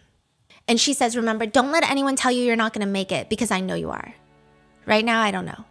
Right now, you don't, but you tell me all the time that you will be rich. So stop telling yourself you're not because one person said you weren't. Babe, I love you. Yeah, but like, even if I did get rich, then nothing. It doesn't mean anything if I'm not happy. How do you know you won't be happy? You're still a kid until like 25. It's now 4 a.m. on Dom's birthday, and after staying up all night with him, Mackenzie texts, "You have so much time." Dom responds, "I don't remember being fully happy. Maybe when I was little." The two talk a little bit more, and Dom brings up that he is just not in a good place, and the two text until they fall asleep and wake up a few hours later. Dom does not end up having a good birthday, and by 2 p.m. he texts Mackenzie, "How can I face the enemies outside if I can't face them within myself?" Unsurprisingly, at this point, Mackenzie starts whining and asks if she's the problem. And it's just it's just weird. And then there are times, like I said, in the relationship where still there are normal times. Like Mackenzie's guinea pig named Pinky dies and Dom tries to comfort her. And when they're stable, it just seems like a regular schmegular relationship. Dom is messaging her, "Babe, what if we were rock stars?" And sends her a TikTok. "What if I was like Van Halen or Prince?" "Well, who would I be?" "I don't know." And she says, "LMAO, find a rock star with a girl." They also do things like play mobile games together, specifically Brawl Stars, which is objectively like kind of a fun game, but Dom asks her to play and they go through a round. And then Mackenzie is like, "Oh yeah, I was driving," which he's wondering how she's playing Brawl Stars if she's driving. And it's a game where you do need both your hands. What? Yeah. They also play Word Hunt and chess, which is surprising on Mackenzie's part. She doesn't like to read because it scrambles her already scrambled brain, but maybe she's good at chess. On October 26, 2020, the two get off of FaceTime a half hour before midnight, and Mackenzie is blowing up at Dom for not helping her pick an outfit for school. Dom tries to help, and Mackenzie continues to get more and more anxious. She's sending him pictures of her closet and outfits, and by midnight, Mackenzie texts him, "I just have the urge to hit the fuck out of my head. I'm not going to, but that's how my anxiety is making me feel right now." Question mark, question mark, question mark. Dom ignores this comment and continues talking about the outfit options. And she says, "Dom, I can't do this. I'm freaking out, like literally tweaking. They make my body look weird. And now my hand hurts so bad." Dom tells Mackenzie a little past midnight, he's like, "Look, to be honest, just don't go to school. Like I really can't do this anymore. It's been an hour and a half." "Thanks, Dom. That's such good advice to give to your babe that's failing most classes." They chat about another outfit option. Then Dom responds, "Okay, well then maybe if you focus more on schoolwork, then what outfits to wear, you'd get better grades." I'm done. The two fight in their usual fashion once more about all of this, and Mackenzie eventually ends up going to sleep. A few days later, Mackenzie hears sirens and texts Dom specifically if he's okay. He jokes, "I'm in the ambulance, I'm dying." She says, "Stop. Don't even joke. I'm for real. Don't. I'm already about to panic." He says they shot me like Tupac. Dom then tells Mackenzie he's just joking. Halloween rolls around, and the two seem to be back to normal, and Mackenzie even mentions she wants to trick-or-treat. She's 16, by the way, but Dom offers to take her even though it's really cold outside. The next few days, the two are super lovey-dovey over text. She's like, "My tummy feels weird." He says, "It's because you need your babe." "I really want to lay with you." "I always do." "I love you." "I puked, babe." Dom goes on to ask her if she's been drinking water, eating, if she ate something bad, all the normal, like your partner is sick stuff. He even asks her if she ate too much Halloween candy. The two talk about cuddling, and Dom leans into all the cutesy relationship stuff, but it doesn't really last for long. November 2nd, they're arguing again, and it's a big fight. "Mackenzie, I'm just trying to chill with Sheen for a little and give him some good vibes. He's literally telling us about how Lexi ruined his life." Mackenzie doesn't get it. She's like, "Okay, I just don't see why I can't come. We've been talking about chilling all day, and on God, I might just have to beat Lexi's ass and her baby." They get into a fight with Mackenzie accusing Dom of ruining her night again and being mean because he wants to hang out with his friend alone without her. They fight, they make up, and by the next evening, they're fighting all over again. And Mackenzie asks Dom, "Does it make you happy to make me someone that's been sad for days? Even more fucking sad? Like I just hit my head on my phone and you just like stay there. Like I'm in shock." Just over the same thing. They make up, and within a few days, they're fighting all over again, all because Dom unadds Mackenzie on Snapchat, and Mackenzie is constantly reminding Dom to turn his red receipts on. She spells it red, like the color, by the way, so maybe that's why he's not turning it on. But at this point, are we even surprised? Then they start fighting about Dom not hanging out with her and hanging up on her mid-call, which he says was by accident. And she's still upset. All of this doesn't really seem to faze Mackenzie because every time, again, they try to break up, she's not having it. So she's like constantly complaining, but then never wants to break up. He texts her November 23rd, 2020. He texts her around 10 in the morning. "Honestly, Kenzie, I'm really sad." "Babe, what happened? I can come right to your house and wait for you. Do you want me to bring pulp?" It's like a restaurant. "I don't know, to be honest. I don't know what's wrong with me. Well, I do, but I don't." "Well, what do you think it is, babe? Is it me? I'm worried about you." "I think I figured it out." "What is it, babe?" "I don't know what love is. I really thought about it, and I have no idea what it is. And part of it is he blames a family member. Part of it is my family member's fault because he was a terrible family member and role model. And I didn't feel enough love by him, I guess. That's why I'd rather refuse than ask because I never wanted it in the first place. So he's just describing like childhood trauma. And Mackenzie responds surprisingly well. Babe, love is a weird thing. No one really understands it. I feel loved by you though, and I love you a lot. I don't know. They move on, and another interesting tidbit in their never-ending conversation is Mackenzie is at work and mentions that someone had a seizure and an ambulance had to come. And I know that POTS is not epilepsy, right? But I just figured if she really struggled with that, she seems like the type to make everything about her. She doesn't seem fazed. What does she not seem phased? Like, she doesn't say, oh my God, it really scared me because I have POTS. Like, she just is like, oh yeah, they had to get an ambulance because someone had a seizure at work. I just thought it's weird that she doesn't play it up, which is kind of, I imagine her to be the type to be like, I'm puking right now because I'm so scared for myself. Then other messages, Dom has to tell Mackenzie in text messages, step by step, how to cook bacon. And around that time, Dom blows up on her. Dude, I'm literally freaking out. Like, you live in this little perfect world with barely any problems, and I have all this shit going on, and you just want to stress me to the point where I want to just like kill people. Like, fuck off, Kenzie. You don't know what the fuck's going on. Dom does continue to struggle with his mental health, and at times he will spiral, and Mackenzie maybe tries to comfort him by saying things like, your body renews yourself every 7 years. She tells him, if you do anything, you're going to break my heart. Like what? Hurt yourself? Just do anything that'll hurt you. It'll hurt me, babe. Call me. I'll be okay. No, you won't. I won't either. And not even a little hour later, Mackenzie whines at her very clearly struggling boyfriend. The fact that you've left me on red 3 times in a row says it all. I'm done for today. Dom continues to tell Mackenzie about his mental health struggles. He's texting her about it. And apparently she's driving and she ignores all of that and asks him, can I get my charger so I can take dabs? I tried to use my Chromebook charger and it didn't work. Can I? I'm about to pass. It's in the kitchen. Never mind, I already passed your house. He says, yeah, I'm looking. Don't even try anymore. I already passed your house.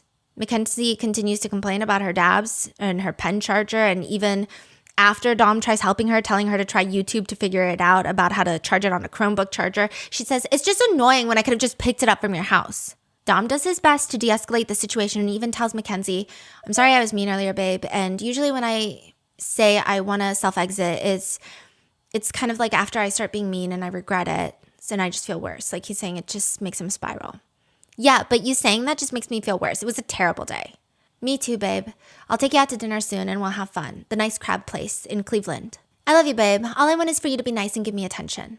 I just think that's crazy, okay? Like, just think that's crazy. And maybe age plays a huge role, but he's clearly struggling. Like, reading through these messages, regardless of how people will feel about individuals, like, I think self-exit is a very hard topic to approach, and he's clearly struggling. And her priority is not for him to be happy, is not for him to be stable, but for him to be nice to her and give her attention. It's just such an odd juxtaposition in the messages. Both Mackenzie and Dom, though, egregiously use the N-word slur towards each other, particularly when fighting, and even at times casually. Just January 2021, they start off the year talking about the insurrection on January 6th. So Dom seems to be talking about how Democrats have stated that Trump supporters were, rushing to the Capitol to protect racism. So like that was kind of like a headline from the left side, which he said he found the narrative dumb. He says, how fucking R-worded can you be? Maybe because the whites ain't robbing and looting the city. Maybe because they just protesting, not hurting anyone, not hitting people with rocks or robbing people, just protesting. Sure, they climbed some building, but okay, better than setting things on the street on fire, ruining their own fucking city, dumbass. Honestly, I hope the black dude just gets shot up because they so fucking dumb. No wonder the cops shoot them. Protecting racism, ? How dumb can they be? It was because election fraud. Also, they ain't running in businesses and stealing shit. They just went in the Capitol. Mackenzie says she feels like both are bad and she hates violence and destruction. She does say that obviously the cops are going to like, I guess, white people better. That's what it seems like she's referring. She says if they were saying a cabin, so I think she's trying to say a cab. If they were saying a cab, fuck the cops, I'm sure they would be hitting them and killing them too. Dom continues to say, and you know it's about election fraud, not about racism, dumbasses for real. It's the Democrats that do this. See, they're the ones that say, oh, it's because of racism. The Democrats drawing the line, creating racism, separating the country. Mackenzie responds, I agree with you, but they shouldn't have broken into that building. A few days later, Mackenzie seems to be getting some sort of blood work done, and Dom guides her through it through text about how to take deep, long breaths because she's terrified. But she starts kind of getting upset that he didn't rush to help her. She says, Kay, I would think I'm the most important, or at least a top priority. Then she gets home and starts freaking out that she doesn't have an outfit and wants Dom to come over to help her. He tries to reassure her, babe, you're definitely just making it harder for yourself than it needs to be. You can definitely find an outfit. You have hella outfits. Nothing is standing out to me. I don't want to wear any of the stuff. And then Kendra is the most annoying motherfucker to have you help pick an outfit. This is just terrible. Like, you could have just came and helped me real quick. No, babe. Yes, babe. You can dress yourself. I'm sorry, but like I can't tie your shoes every day. I'm not asking you to tie my shoes. I'm asking you to help me pick an outfit. Well, 5 outfits so my week is less stressful. I don't know what's so hard about all of this. Like if you just asked me to help you, I would have helped you, but I guess it's only one-sided. It's not one-sided. You just make it really hard for yourself. I've helped you before, but I'm not losing sleep over what you wear to school. My anxiety is at its lowest when I look good. Like I have to beg for help. I shouldn't have to beg. You have to beg for help to get dressed? Like, come on, Kenzie. You still don't get it. Like, let's not make my issues seem smaller because you don't give a single fuck about them. If you cared about my anxiety and stress, you would help me. I'm not the fucking average person and I never will be. So understand or don't, because I'm willing to help you through all your issues. You just have to help me through mine. I will help, but you getting dressed, you do on your own. Wow. I just don't think it's something that I should help with. I don't give a fuck what you think. I didn't ask what you think one time. I asked if you could help me pick 5 outfits for this week so I don't have to fucking stress about it before bed like this. And of course, that's what you say. Never ask me for help again. You can never help me with shit. Like maybe if you considered my issues important, but of course you don't because it doesn't mean anything to you. Babe, it's literally an outfit. I help you with anything else that I can. Stop gaslighting. So she's like, stop gaslighting. He says, I don't know what gaslighting is. Eventually, he compromises and asks her to send pictures of potential outfits, but she says, well, it's fucking hard over the phone. If you just came with me in the first place, it would have been a lot easier. But no, you had to stay. Like, I can't even fucking pick out a shirt. How am I supposed to send you a photo? He tells her she can send pics or he's going to bed, to which she's upset that he can't even pick out an item. Like, how can she send pics? He responds, how are you ever going to get dressed on your own? You can't even pick one item. They argue back and forth before Dom says he's so over this. He sent her $1,000 for her birthday, so she must have clothes to wear because that's what she spent it on. He's like, I used to wear the same joggers 3 times a week in 7th grade. Like, who cares what you wore? Oh my God, it's not about not having clothes. You're not listening to me. So you have all the clothes. You just can't match the colors? If I don't feel comfy and confident in my outfit, I will have a bad day and it will stress me out all day. No, it's not about anyone but me, but you probably don't get it. So how do I help you with that? Because I've never been able to help you. There's been nights it'll be 9 p.m. and you keep me up until midnight with your outfits. They argue about how she would do it for him, and he responds, I'm not losing sleep over clothes though. Like, come on. If you were hurt or hungry, you know I'm on the way or something else, but it's an outfit. Mackenzie argues, and this is one of my most important things. This is what helps me get on my day on track. No. Now I'm just going to get no fucking sleep and have to go to a full day tomorrow. Like, no, I'm stressed off. Like, I'm stressed off my fucking ass and I'm probably going to smoke to calm down. He responds, I didn't even watch the football game and I'm mad. I'm sorry my mental health makes you mad. You're the first person who I asked for help, but I just won't ask anymore. Dom responds, as much as I love you, my mental health comes first because I try every day so hard to not freak out. And if you're going to push me, I'm not just going to let you stress me out and make me mad when that's the first thing I deal with every day. Dom, me asking you for help shouldn't stress you out. Your outfits isn't excusable. Yeah, if you ask me to help you with something important, like let's say drive you to school. Mackenzie responds in all caps, Dom, this is important. Pick some pants, then shirt, then shoes, then jacket, and you're done. Easy as that. I don't even want to move. I've been laying on the floor, staring into my wall. I don't even want to go to school tomorrow. Like, I just don't have the motivation. I can't even do schoolwork or focus, and my math and English teacher make me feel so dumb. And she goes on another rant. Dom also gets on Mackenzie for smoking so much, saying, you don't have motivation because you smoke so much weed, you can't think. I've already told you this. Like, you get up and smoke weed at 7 a.m. This is what happens. She says she's going to try and stop smoking because her lungs are not doing well, but she thinks it'll be hard because she's going to watch him smoke while she can't smoke. She says, this all just sucks. I just want to get high. She complains about her English teacher. Fuck my English teacher, such a fucking bitch. Like, I asked for a pencil and she never has one and always says, it's not my classroom. Like, bitch, you've been teaching in this room for almost a year. How the fuck does she still have no pencils for her students? And she also don't have a sharpener. And when I asked, she didn't even help me find one. I'm about to snitch on her. Why do teachers do this to me, babe? Dom tells her it's because, quote, because they jealous of how cute you are. They are afraid of you. Which seems to calm her down. Then he does go on do not disturb mode. She starts freaking out, texting, why the fuck did you go on do not disturb? Like, I'm not feeling these old habits. Like, the fact that you did that when you know how it makes me feel, acting like a fucking child, you really want me to go there? I can deadass show up to your house in 8 seconds. Should have known you wouldn't say I love you. Dom's mental health takes another big hit, and he tells Mackenzie that he didn't choose any of this. She's way too hard on him. She's always freaking out on him, and he's crying. He says that there are tears running down his face. They get into another heated fight where he says he can't handle Mackenzie. He just wants to be left alone. The whole way she's been aggressively talking to him today is just getting to him, and he can't do this anymore. He says he can't even have a clear mind being around people. He just wants to be alone. He texts her, I never have a clear mind. I never have peace of mind. Kenzie, can we just stop texting for a little? She responds, babe, I don't want to be alone tonight again! Exclamation, exclamation. She demands that he let her be there for him, but he says there's no point since she's been mean all day and does the same thing, is freaking out on him, and it's just making him worse. To which she says, so you're not gonna let me come over? Clearly, the fight goes where every previous fight has gone before. No uncharted waters here, okay? Mackenzie demands to go over to his house before 9 p.m. that night and explains, I'm honestly pissed off. You know, this weekend is ruined. Dom asks her why she's still doing this, and she doesn't agree. She says, what am I doing wrong? I'm honestly so done with this shit. It's good to know you're fine with leaving me sad and feeling alone. I'll remember this night forever. Mackenzie says that he's never there for her when she needs him, but she's always there for him, to which Dom argues that the best way Mackenzie can be there for him is by not being there. Mackenzie, unsurprisingly, disagrees, saying, like, you made me feel alone and useless. Be like that, push me away, it'll be the worst decision of your life.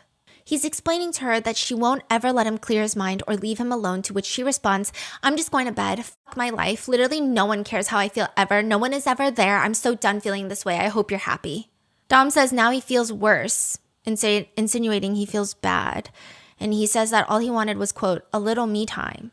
To which Mackenzie says, okay, we could have had a sleepover, but no.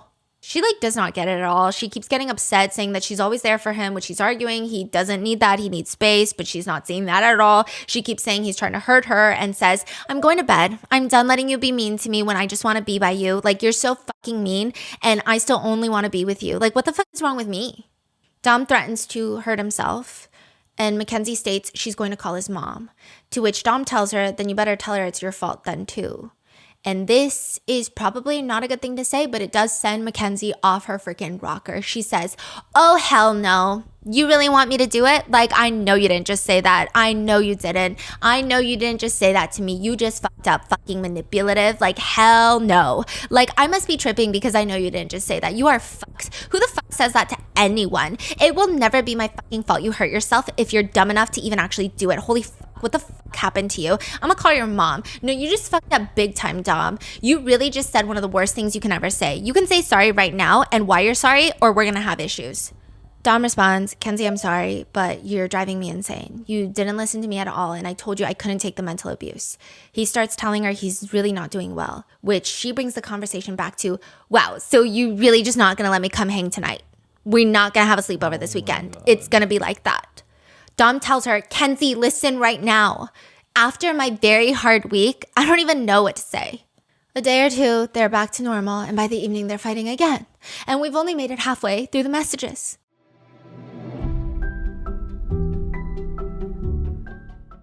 A guitarist gets sick right before the concert, and someone from the audience steps up to take their place on stage. It's a power move. A singer runs up and points a mic at a fan in the crowd, and they sing a verse of their favorite song to thousands of people. That feels like a power move as well. Just like how hiring Morgan & Morgan is a power move. Morgan & Morgan is America's largest injury law firm. They have over 100 offices nationwide and more than 1,000 lawyers. And with over $30 billion recovered for over 500,000 clients, Morgan & Morgan has a proven proven track record of fighting to get you full and fair compensation. In Florida, Morgan & Morgan secured a $644 million verdict for a client after the defense argued that the victim and his wife should receive nothing.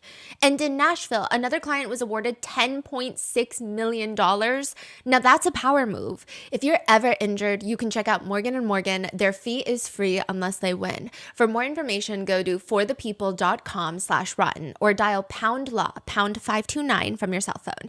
That's forthepeople.com/rotten or #law, #529. This is a paid advertisement.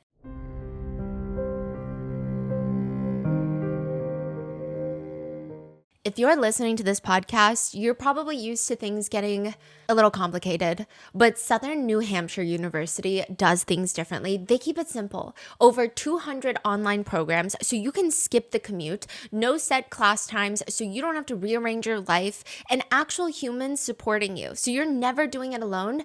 It's college without the chaos. Seriously, see everything Southern New Hampshire University has to offer at snhu.edu/rottenmango.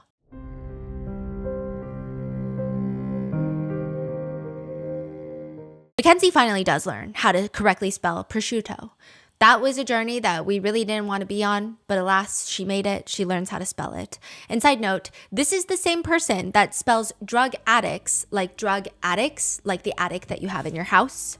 Dom reminds Mackenzie to not smoke before school every day, which I think is valuable advice that she probably does not take. She agrees for the time being, but she says, I'm still going to smoke after school though.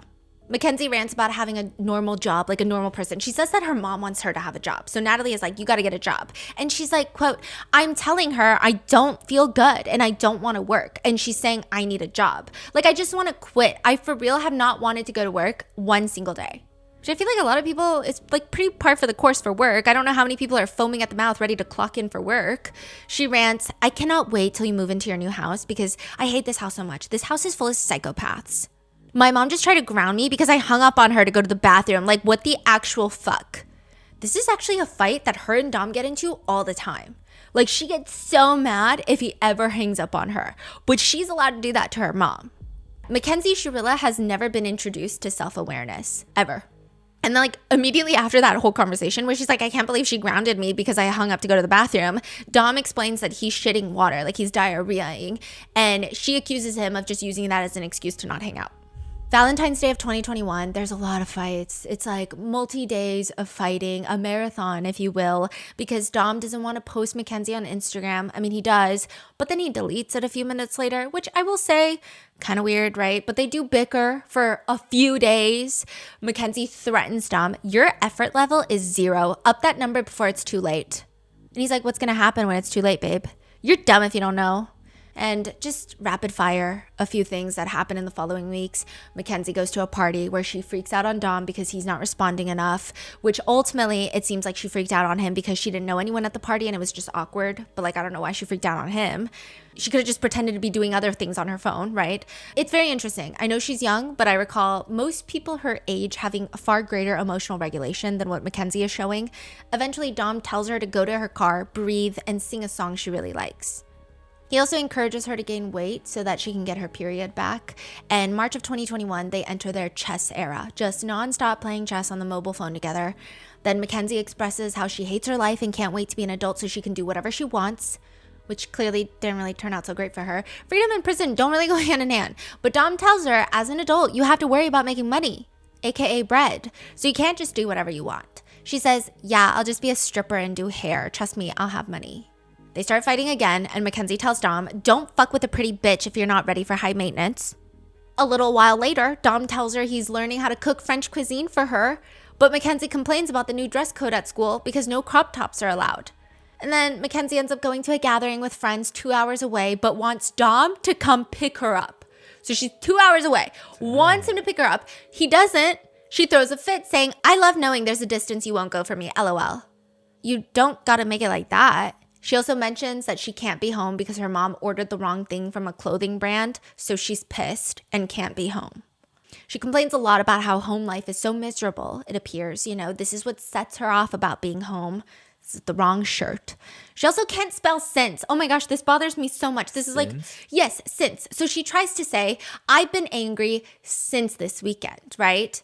S-I-N-C-E. But she spells it the first time, okay? She says, I've been angry, S-E-N-T, like a message sent this weekend, okay? But then she quickly realizes, I'm a bozo. That's wrong. I gotta fix it, okay? She resends the message. No, I've been angry since. S-E-N-S-E, like I have a sixth sense.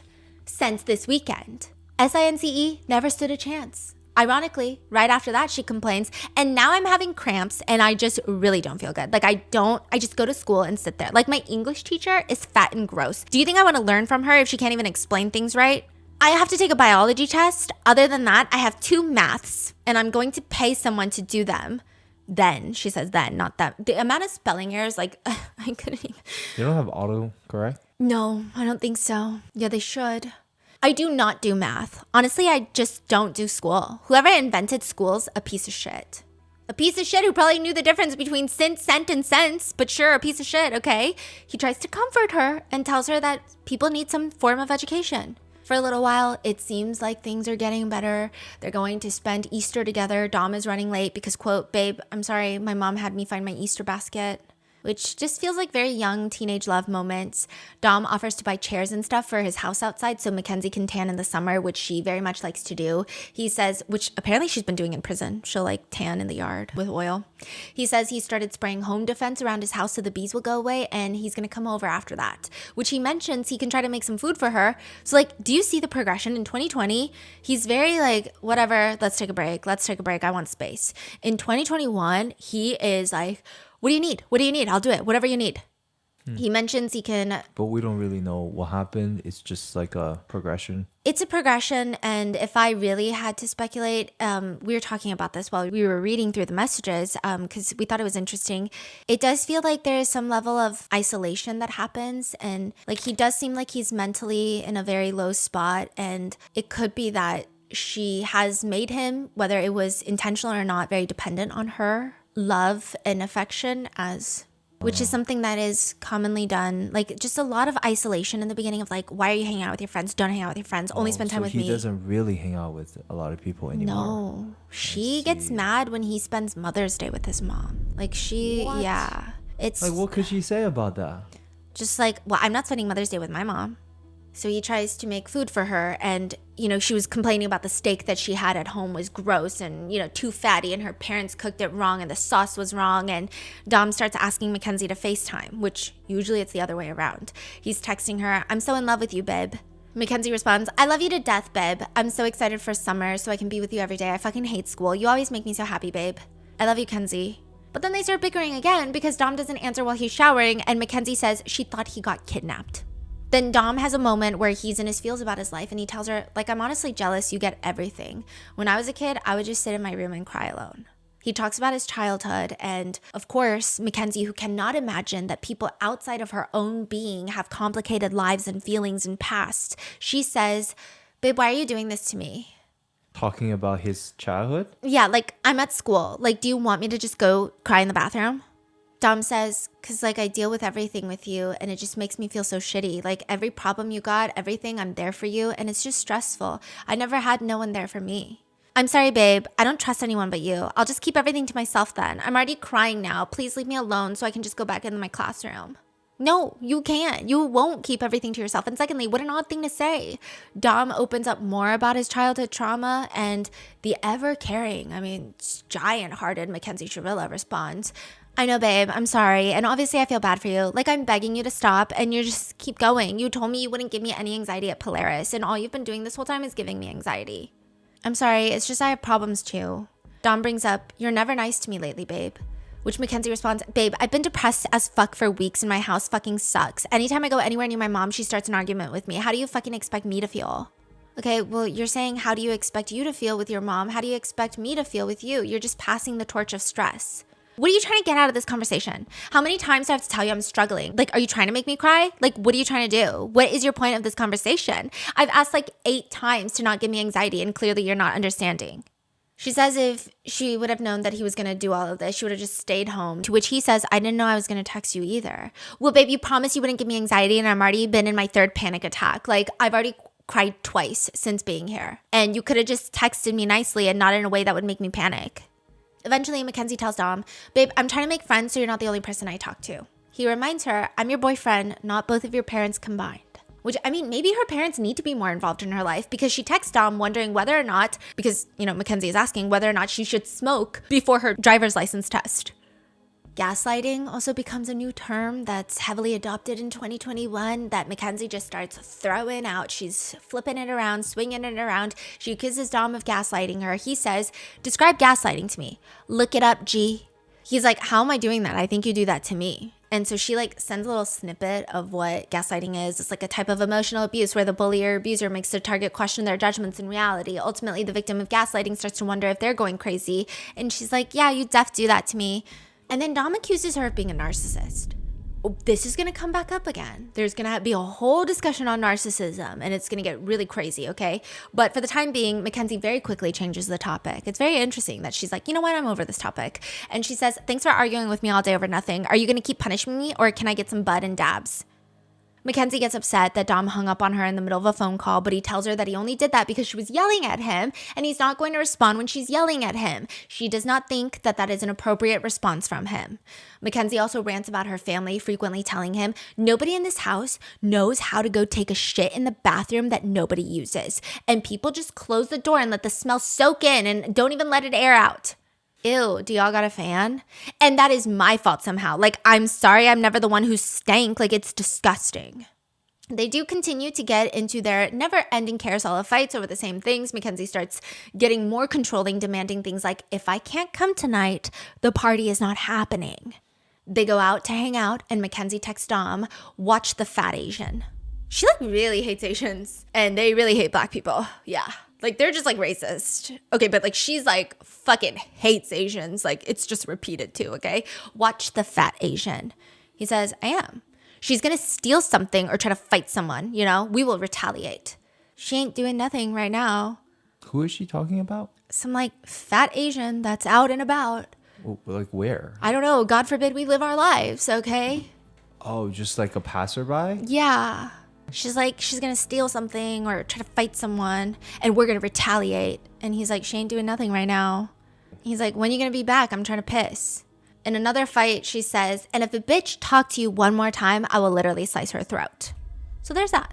There's also a few hundred more pages of Mackenzie being one of the least emotionally regulated humans to join mankind. And then Mackenzie gets fired from her job at a smoothie shop and sends Dom the reason for her firing, which is a corporate email.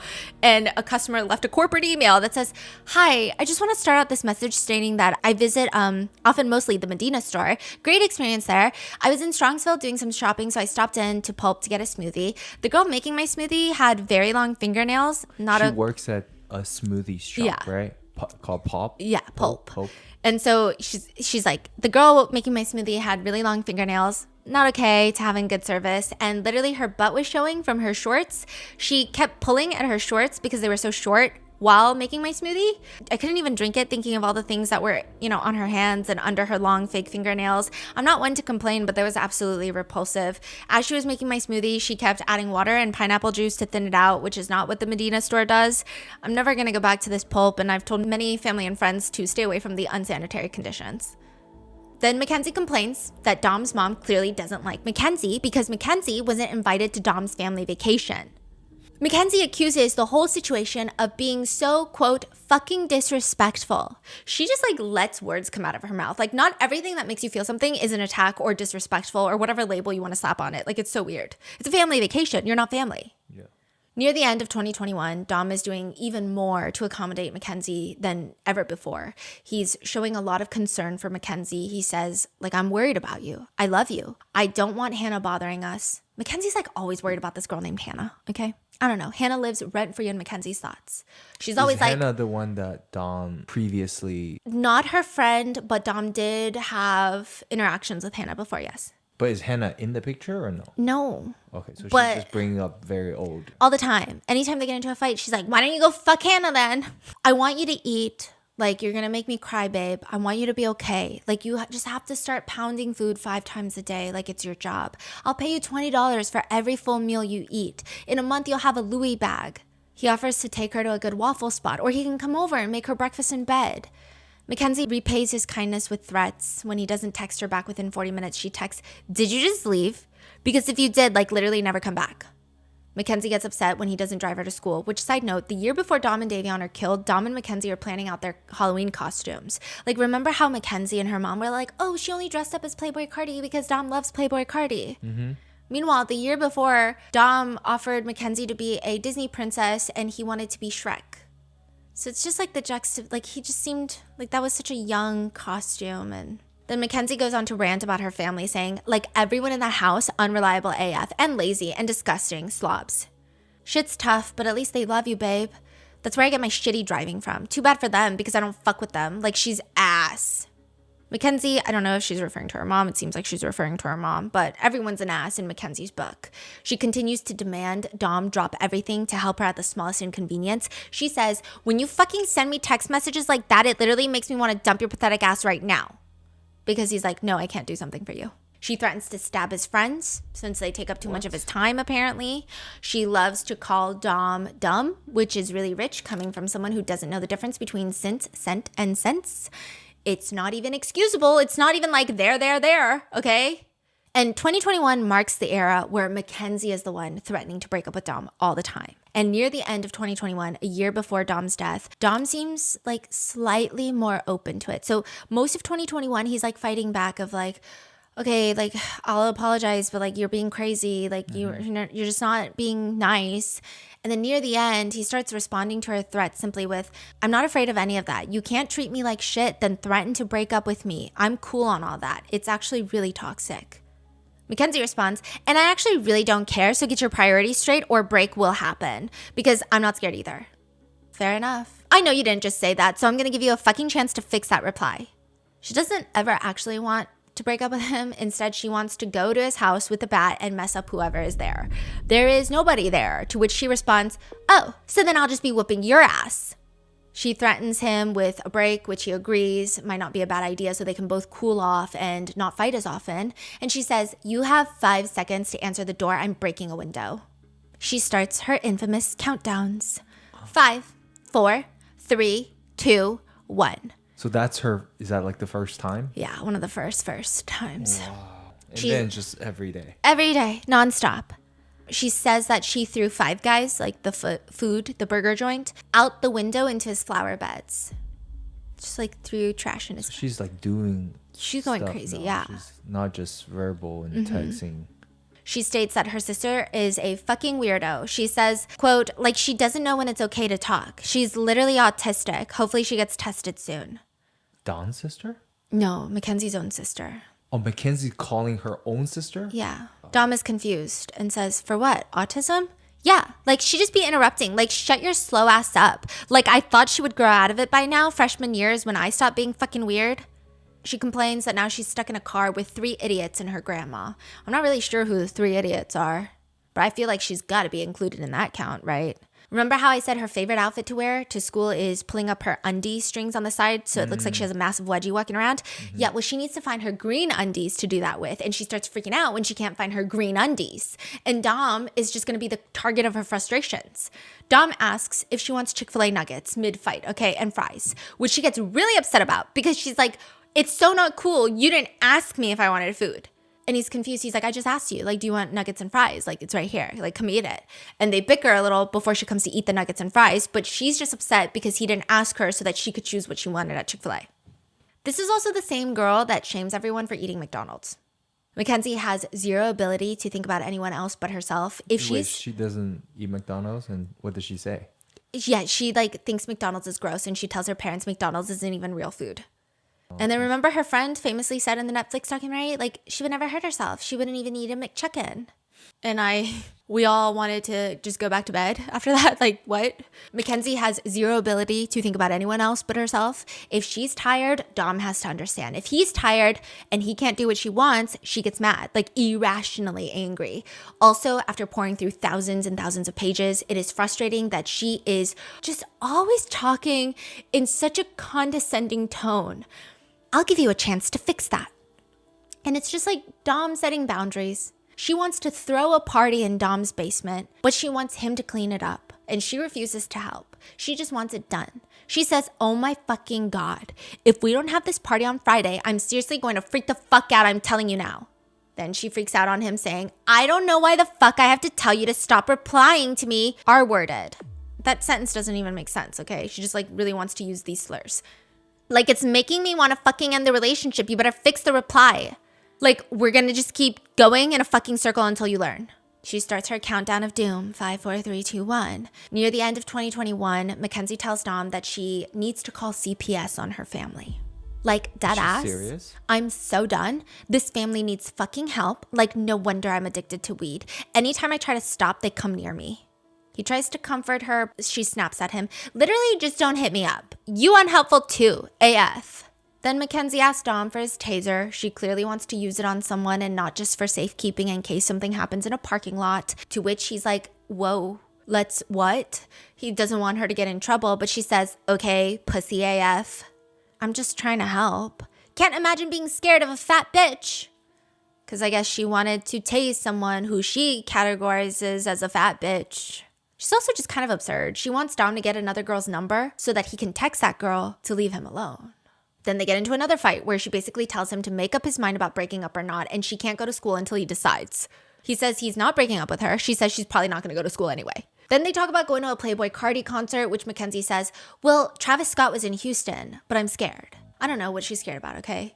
Dom responds, well, that's a whole different rapper. She says, I feel like Playboi Carti is more demonic than Travis Scott.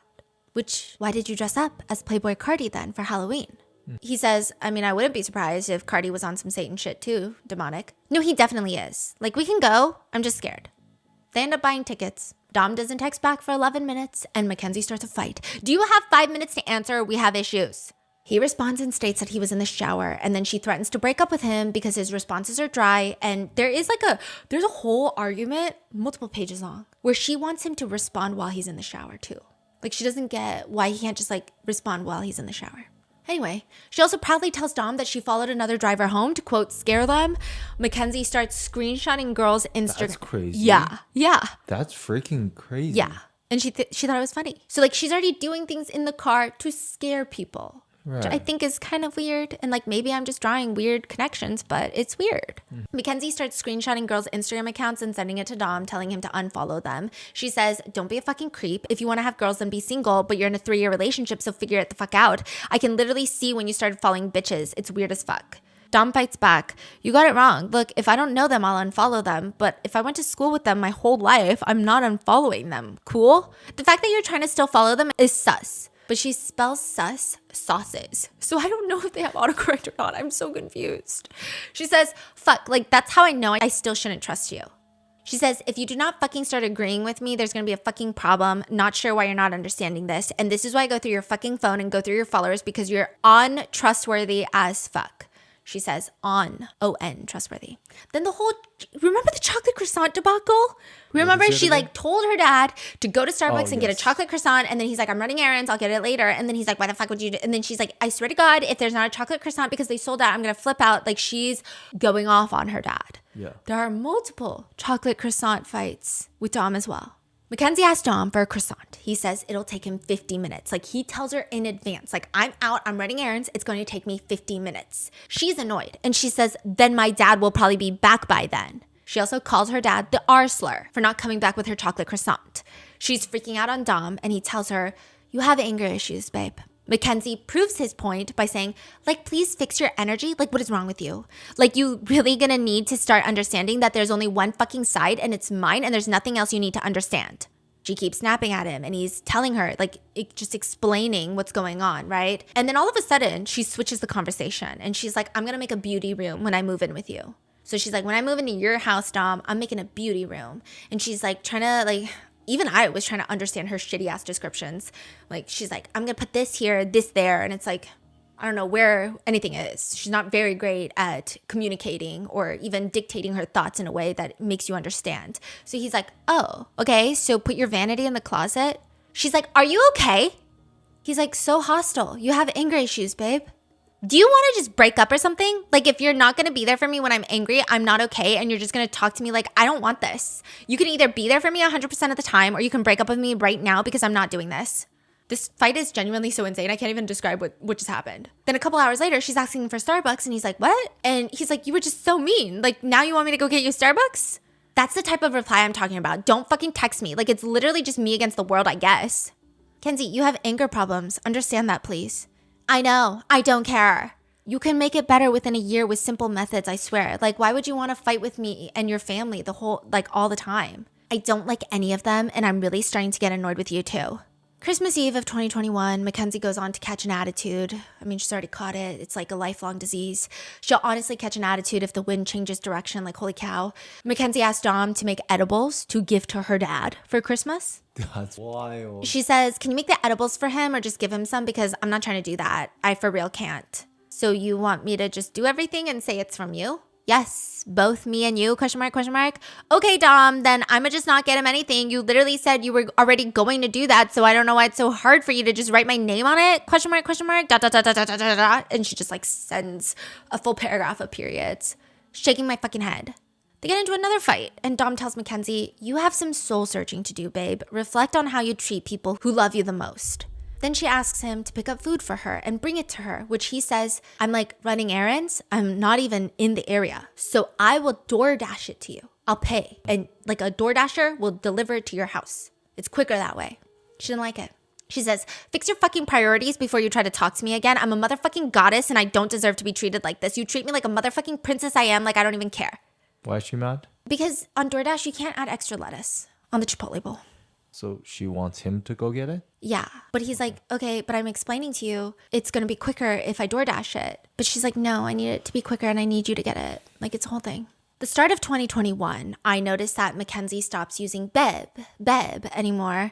No pet names, just angry text messages. And honestly, if Mackenzie does use Beb, it seems more like a nagging tone and context. So at this point, what percentage of the messages are fighting now, would you say? Like 90. And it's just like always Mackenzie. And like reading her messages, we were just feeling so suffocated. Like it was making me stressed out. And I'm just reading. I have, these are not to me. I'm not personally involved. I'm just reading. And she starts sending more things that she wants Dom to buy. And she's really rude about everything. She'll send him $500 pair of Jordans that she says she thinks she needs, and she still doesn't know how to spell since. She says, since it's like this, but it's S-E-N-S-E. Dom purchases a taser for Mackenzie and she says, I'm exited. She means excited. Spells it exited. I'm exited. I'ma tase you. Nah, you're not gonna tase me. Aw, I am.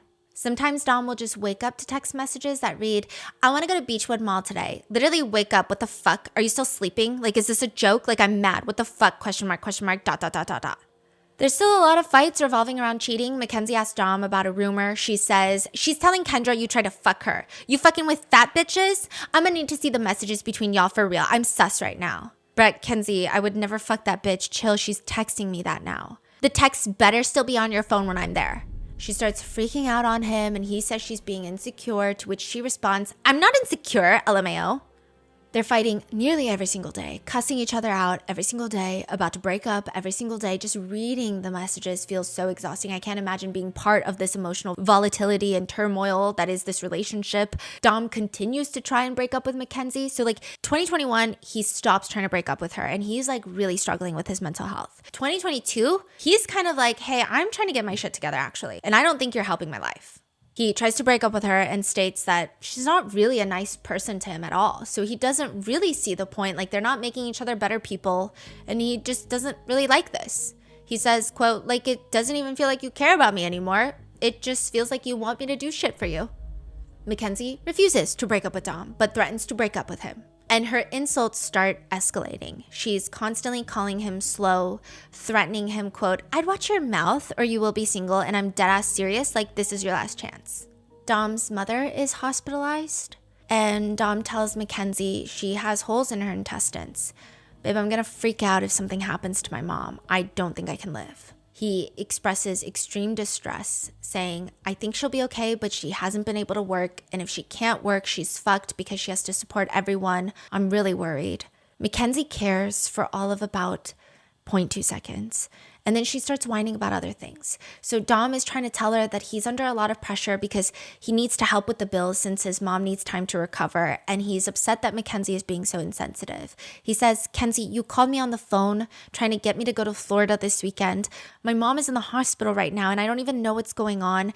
Last thing I want to do is blow all my money in Florida. My mom is going to need help. She's not going to be able to work. And then you won't let me get off the phone when I'm trying to load my cart at Walmart." So he's like buying groceries.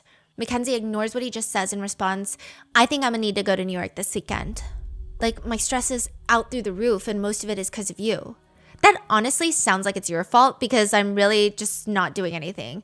I'm sorry asking you to go to Florida brought so much stress on you. Now don't fucking text me. You need help. When you fix this, I'll talk to you. Bye, Kenzie. I love you. Then don't talk to me. I didn't do anything. Like, I for real don't care at all. So we're not going to Florida or anywhere this weekend? Not even New York? You have 5 minutes to reply to my message or there will be problems, by the way.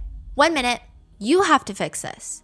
I will block you then. You will be really stressed. And no, I can't go to Florida. Not even New York? I will block you right now. I'm so serious. 5 minutes to answer. New York is vaccine mandatory. And no, Kenzie, you're being super insensitive. I don't want to go anywhere with you till you fix this. I'm not fixing anything because I did nothing. I will block you. So I would be answering. So am I blocking you? I swear to God, I will right now if you don't answer right now.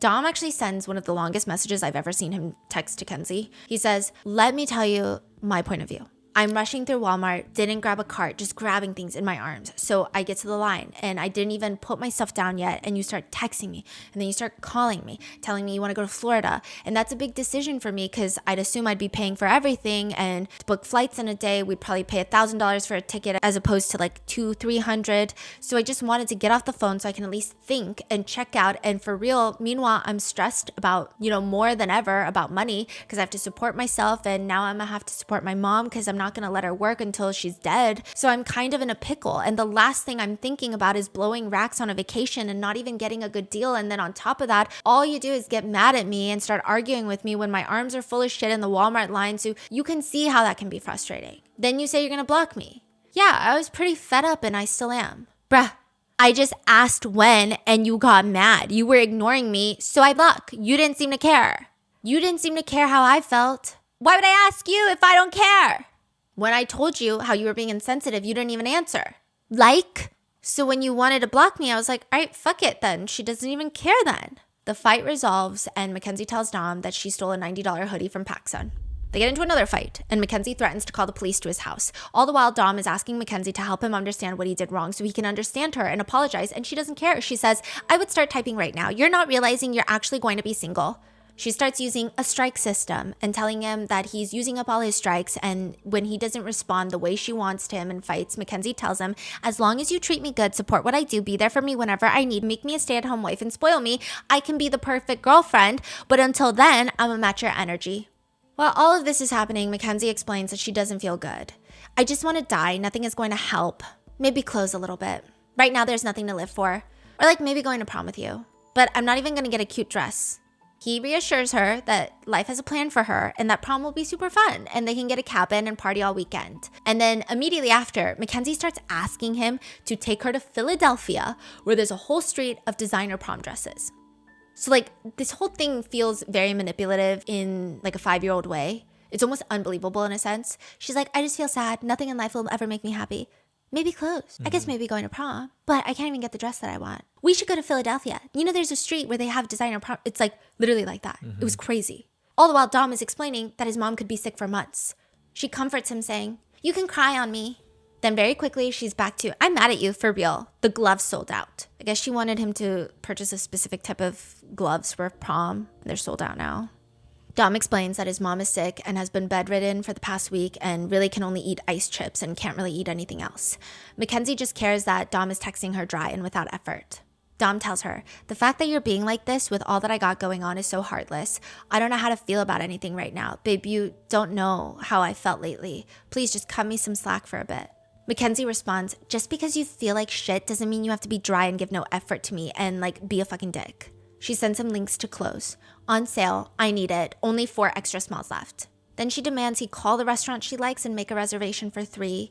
And then weirdly, Mackenzie cryptically texts that someone wants like her to go to Ohio State. Okay, she's like something like, and then she wants me to go to Ohio State. So like I was confused, right? So Dom is like, okay, it seems like she's saying her parents, like maybe her mom wants her to go to Ohio State. Oh, okay. So Dom responds, they want you to go to college? College isn't you. You already don't do your schoolwork. She says, are you fucking dumb? To go to a fucking party, Dom, not to go to a fucking college. 6 months before the accident, almost to the day, Mackenzie texts Dom about making dinner reservations, and she says, well, I'm saying just call and make sure, because if they're booked, I'm gonna fucking freak out and there will be a death. Dom's mom is back in the hospital, and Mackenzie is nagging him, stressing him out because she doesn't like her prom dress because it's too basic. She also complains, quote, my mom won't buy me the dress because my mom is being power abusive. I don't even know what that means. Dom's mom is sick. Mackenzie is upset that he won't run to Chipotle to bring her the food. And he's telling her that he had just gotten out of the shower. He just needed to wait 20 minutes for his hair because he does have long curly hair. And he says it's soaking wet, but he'll go after. And she says she needs him to be a supportive boyfriend. He responds, and you're a supportive girlfriend? I feel unappreciated, unloved, and underlooked like every day. You threaten all these things and I still try and do shit for you, but okay. The fight resumes a few days later when she asks him to drop everything to buy her Chipotle again and bring it to her. And he explains it's going to take him a second. And she guilt trip him. Cool, I'm just not going to eat, I guess. Thanks. In one particularly nasty fight, Mackenzie threatens Dom, you don't realize that you're going to lose your business. It's going to be doomed. You're going to get no bitches. There's going to be terrible rumors about you because I'm not going to not talk about how terrible you treated me this whole relationship. And I'm going to make sure the whole world knows you're a fucking cheater and you treat women like shit and your family is a goddamn mess. I would watch your back from now on. Honestly, more than your back. She threatens him, you deadass just lost the best thing you'll ever get. She calls him a piece of shit. And he says, I've been depressed because of my mom. I'm not a piece of shit. She responds coldly, and whose fault is that? You are. She threatens him, you're going to be miserable and you're going to be sitting in a fucking jail and that's a threat. You just messed up the best thing that ever happened in your life and now your freedom will be gone. You just fucked with the wrong bitch. Be scared.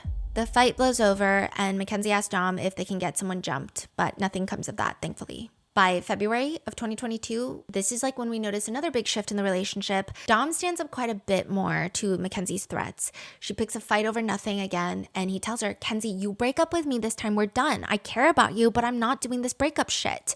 He expresses that he can apologize in fights, but not if there's this looming threat of like, if you don't apologize, we're gonna break up. Mackenzie tells him, you're literally a fucking dumbass. You learn that you're on thin ice. You'll lose me in a fucking snap of a finger. I would watch your goddamn mouth. Kenzie, at this point, I don't give a fuck. Break up with me. This 2 times a week, every week, like what the fuck? I'm done with this bullshit. So toxic. I want to be happy. I want real love, not this. I'm not a piece of shit. I don't give a fuck. I know my worth and it's not worth wasting my energy over someone who doesn't even love me. He tells her, you used all your threats. They don't work anymore. I know if you love me, I'll be in your life, but right now you're just showing me how much you really don't care. Fight resolves and Mackenzie goes on to really show her true colors, being a dinosaur denier. She texts him. And she says she kind of believes that dinosaurs never existed. Are we surprised? Okay. No, we're not surprised, but we are tired. So tired. Mackenzie has never believed in any other living being existing besides herself. Even fucking dinosaurs. Dom sums it up and says, I can't even go take a shit and wipe my ass without it being a problem. Mackenzie threatens him that she could become his worst enemy in a fucking day because he wouldn't buy her a bag. Like a purse. Dom says she threw juice on his car and she tried to throw a rock at him. She like denies this, but it's like a weird denial where she was like, I wasn't like trying to throw it at you. It's like a weird, like I don't really believe it. Mackenzie will also say variations of, you're gonna worship me like the goddess I am or we're done. She like sends that message 5 times to really get it through his head. She also tries to tase him. In one text message, Dom says, don't come fuck up my house again or try and tase me, like for real, that shit is not it. Wild. Yeah. March 2022, Dom seems to have recorded a fight with Mackenzie where she essentially traps him in the car. And he texts her, Kenzie, you wouldn't let me out the car and I said I'd delete it. Like you didn't let me out the car and you didn't let me go inside and you threatened to call the cops on me and you threatened to ruin my life. Like if I didn't record you, you probably would have called them and got me in trouble because they always believe the girl. She responds, I mean, I can make that happen. March of 2022, Dom also accuses Mackenzie of driving like a maniac. He says, I told you to stop the car and I tried to get out and you started driving like a maniac. I thought if I opened it, you would stop the car.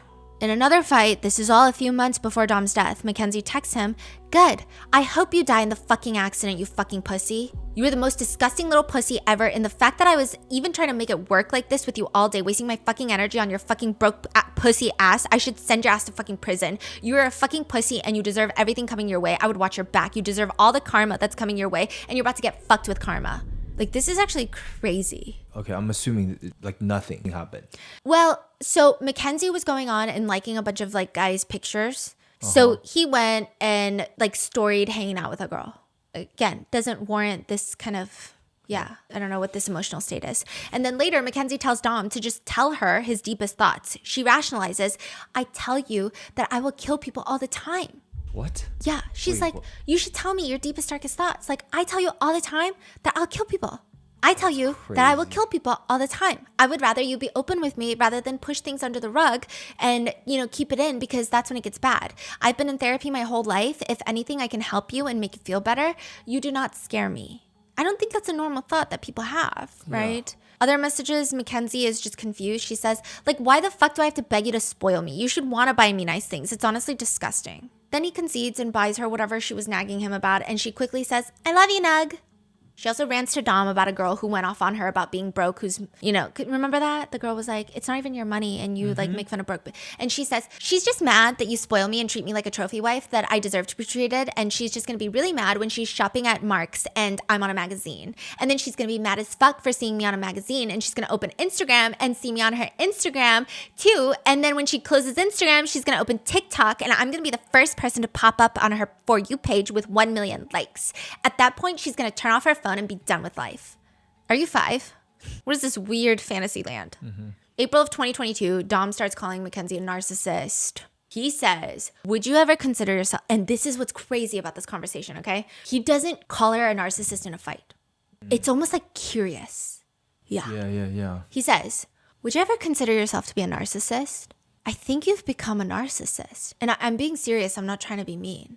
She responds, and I didn't ask. Now stop texting me. I'm so glad we didn't fuck this morning. Should have known this would be coming out of you. You disgust me. Learn how to talk to women better.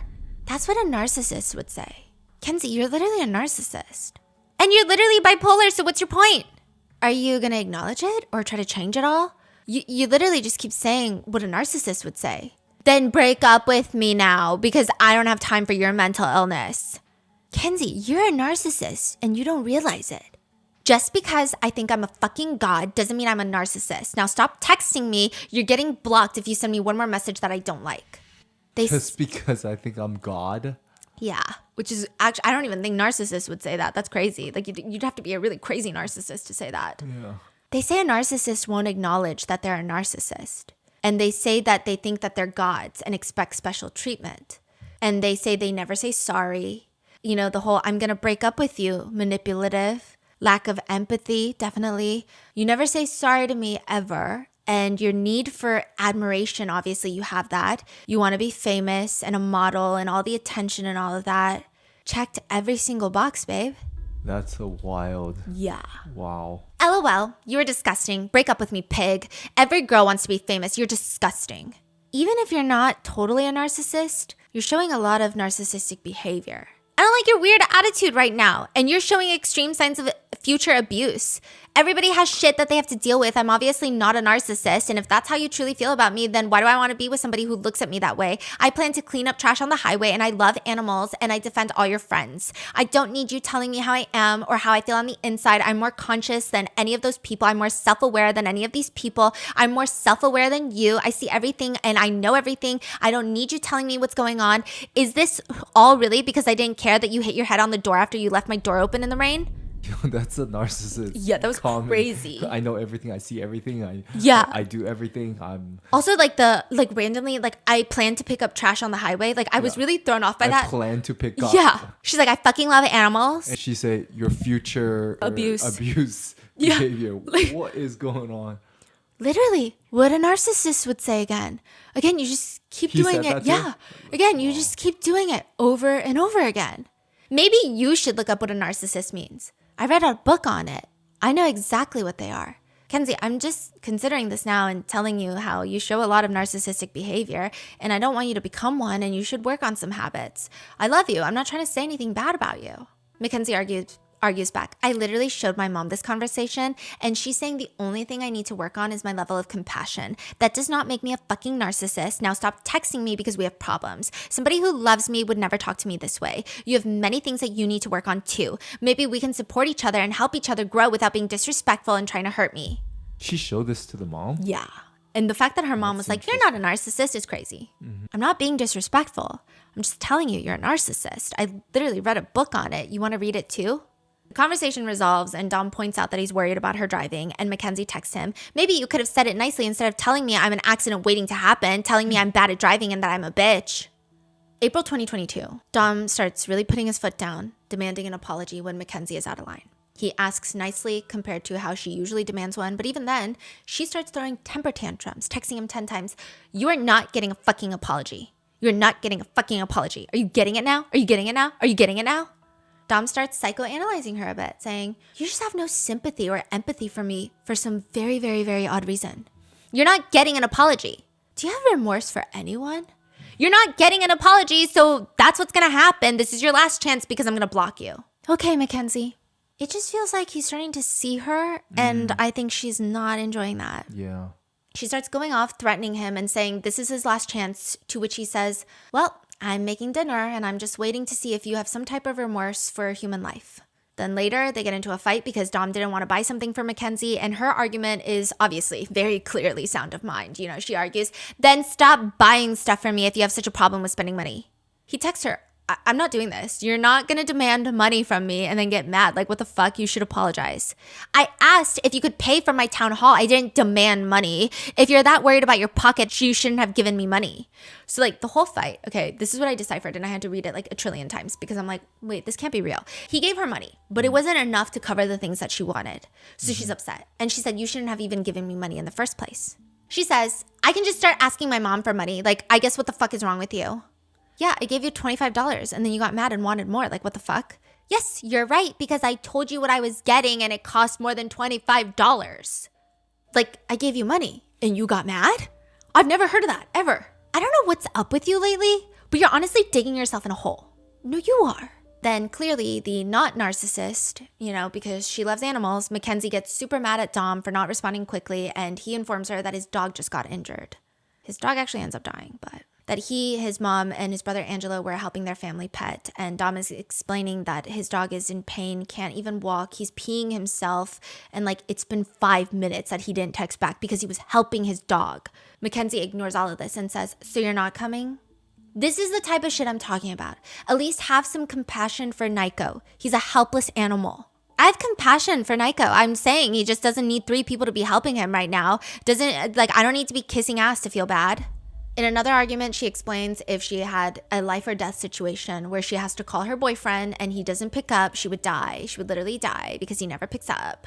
May 2022, things are not getting better. They will have fights spanning multiple days, or like a small random fight that'll start at 2 p.m. and now it doesn't end until like 10 p.m. that night. Like, I read it all and I still don't know what these fights are about. It's just Mackenzie mad at Dom because Dom is making some quote gay ass edibles and not responding, and that people on the internet are making her feel better than he makes her feel. And that goes on for like 7 hours, the whole fight. Then another fight breaks out because Mackenzie is bored AF, but somehow that's Dom's fault, and that turns into a fight. She also doesn't want Dom to spend time with his mother on Mother's Day. He says, Kenzie, I'm trying to be there for my mom. Say whatever you want. I don't know why you're so mad. I've never rushed you at any of your family parties. I don't really have family. Most of these people have been in my life since I was a kid, and like, I want to be here for my mom. I'd never get mad at you for being there for your mom. He tries to give her a soft reality check and says, Kenzie, last 2 days were about my mom and Nico. Because the dog passed. It can't be about you every day.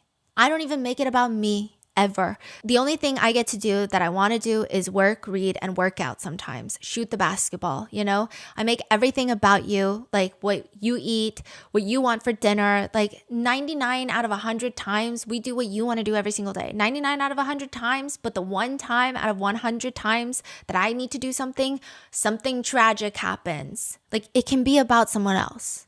The month of June, the month before the fatal crash, is a lot. There are multiple multi-day fights, like crash out fights. Things are getting exponentially worse. Mackenzie clearly needs a lifetime subscription to Psychology Today and a therapist on call, but she doesn't have either of those things, so she takes it all out on Dom. June 6th to June 8th, 2-day long, multi-day crash out.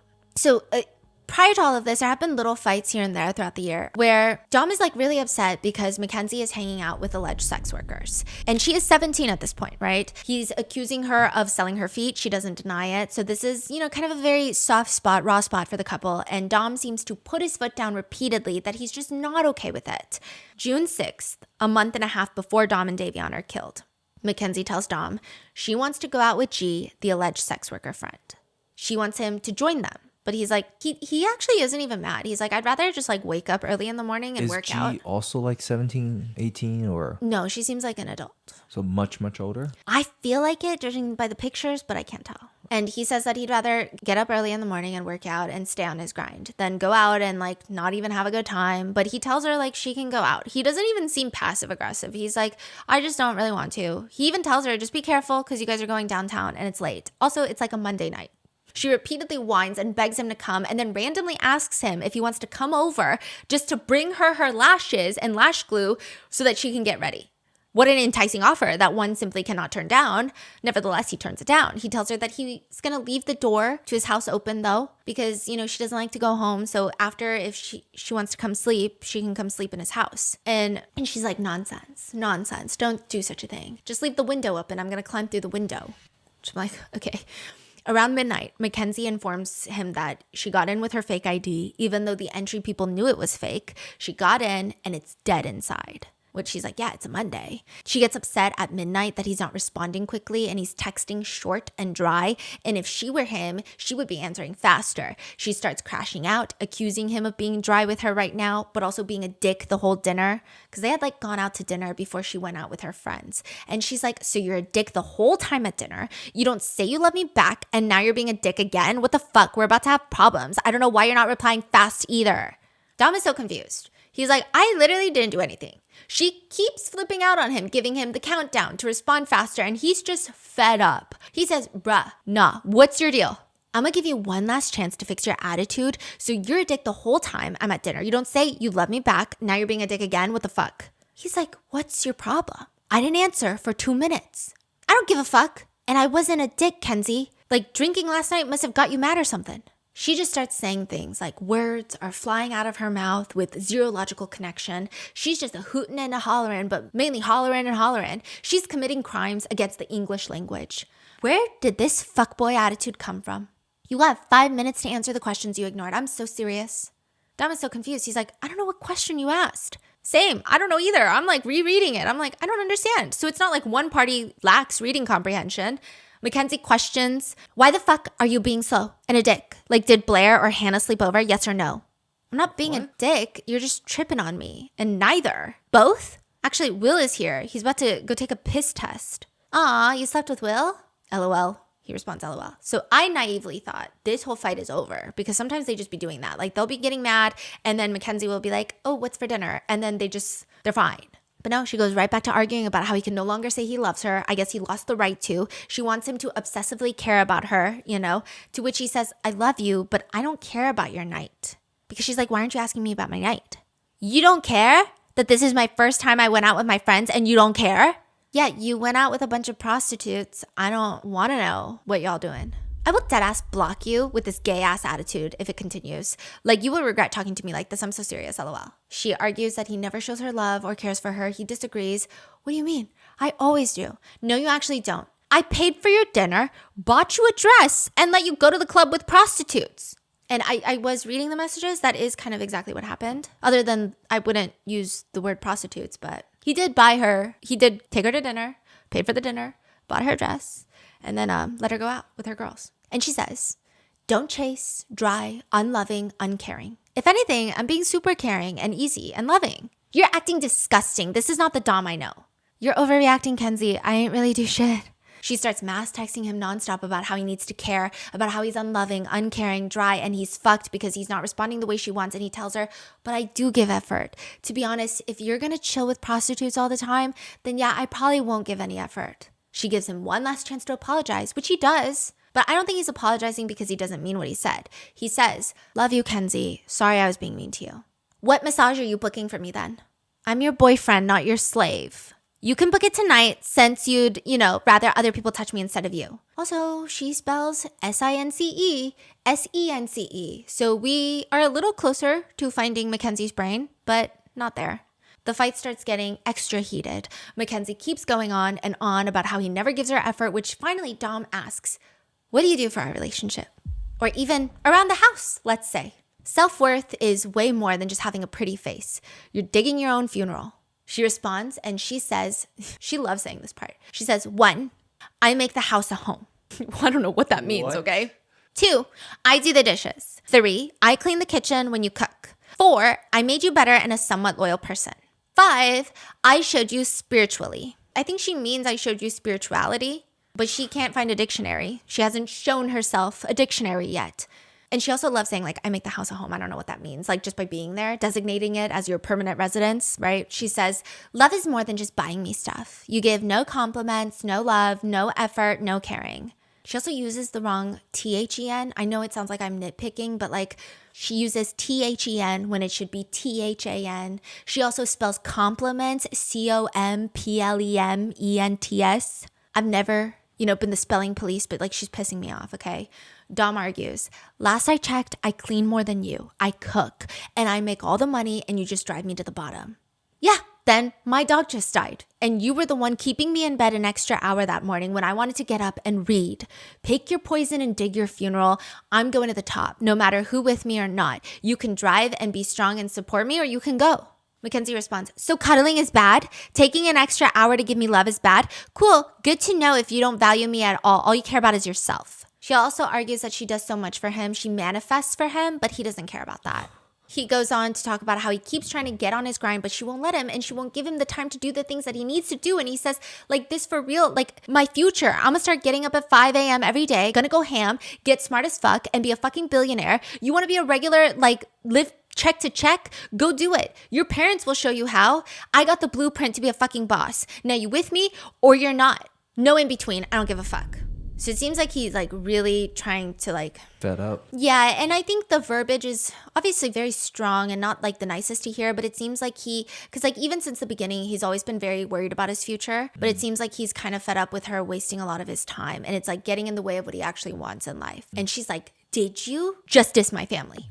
She starts threatening to diss his family and he says she already does that all the time. And Mackenzie starts flipping out. You don't know anything about my fucking family. You're not even here half the time. Just because she says she can't afford something doesn't mean she doesn't have it. You need to fuck out of my family's financial situation. Are you really trying to ruin the relationship between you and my family or something? Why the fuck are you just spewing negativity? She also gives like a weird argument about cuddling. And she's like, I wasn't trapping you that morning. I thought we were having a moment and you wanted to be with me. If I knew that you were being weird as fuck and didn't even want to cuddle me, you think I would have wanted to cuddle you? What the fuck? Calls her out and he says, get the fuck out of here. You on some bullshit. You're holding me back right now. How am I holding you back? Please give me multiple reasons. No, that's just wasting my time and holding me back more. I'm done with this conversation. I'm gonna go get shit done. She demands reasons and he responds, okay, you're weak. You drive me to the bottom. You fighting over dumb shit. It's weak. You think I'm weak? I stayed with your manipulative cheater for fucking half of our relationship. You think I'm fucking weak? You're fucking repulsive and I cannot believe you just said that to me.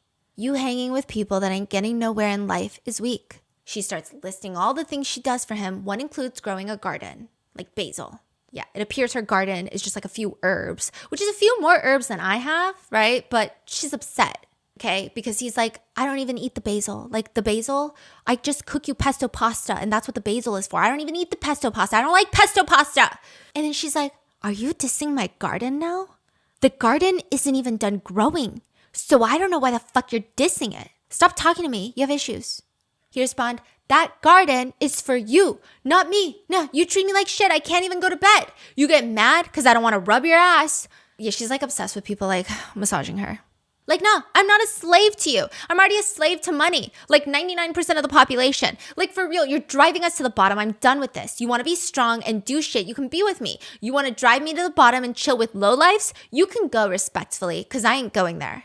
She starts threatening a breakup and says that he's disgusting for saying this and he's hurting her and then calls him abusive for trying to isolate her from her friends, which I mean, she does that with all of his friends.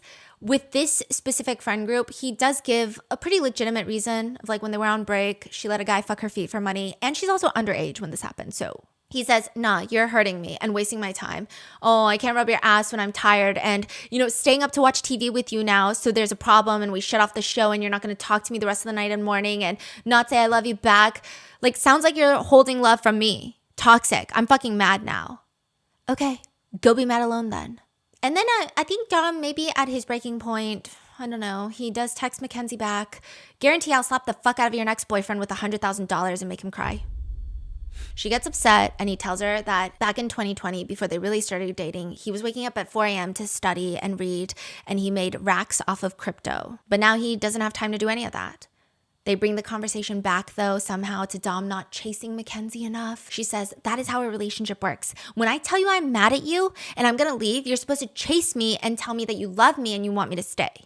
Which, I mean, I agree when it's like a really not a fight. It's like, I'm mad. And like everyone's joking and like it's not a serious relationship fight. But this is like, she's talking in serious relationship fights. That's just manipulative. He says, no, that's toxic. That's push and pull. We have talked about this. Fight goes on in circles and circles. Back to Dom telling Mackenzie he really doesn't like the friends Mackenzie's choosing and who he's like, you are who you hang out with, and she's hanging out with lowlives. He also argues that anytime they hang out, all he can think about is how Mackenzie sold her body to that random dude. Mackenzie responds, nobody who loves me would ever talk to me or treat me the way you have treated me this last week. If you knew the strong, independent leader I am, you would know that's not something I'm interested in doing. But clearly you don't care, and all you care about is yourself. He's talking about the friend. And she hooked you up with the dude. We were broken up and it was just my feet. Do you think about it more than I think about it? G knows that I'm not interested in any of that stuff, but clearly you can't understand it. Whenever you chill with her, that's what I remember. Her pimping you. I need girlfriends to do girly things with me like pedicures and roller skating. She does not tempt me. She just tries to have fun with me. She's the only person who's ever there for me and tells me how it is, and she has never made me choose. She influenced you to let a dude fuck your feet. I'm not going to be manipulated by a man. It's childish for you to think that you can just treat a human being like this. No, you got manipulated by her. She pimped you.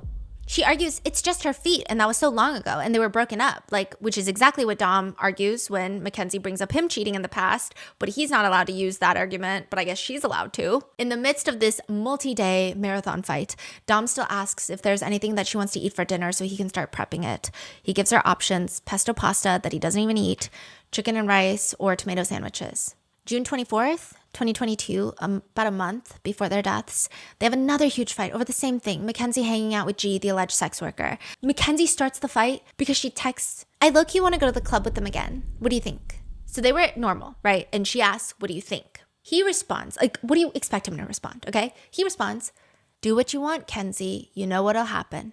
What will happen? You'll be mad at me? Question mark. Will you be mad at me? Question mark. Yes or no? She obsessively wants him to give her the okay so that when he does get mad, inevitably, she's going to be like, well, you told me I could go. Exactly. No, I'll end up breaking up with you. I already told you this. You'll break up with me if I go to the club with them? Answer fast. Why are you being dry? Why are you being dry? Hello? I'm not going to keep going over this. You make your own decisions. I'll make mine. She sends a message after message demanding he answer now. What the fuck is your issue? Text me back. I'm for real mad. Why are you like this? Trying to control me and fuck with my head.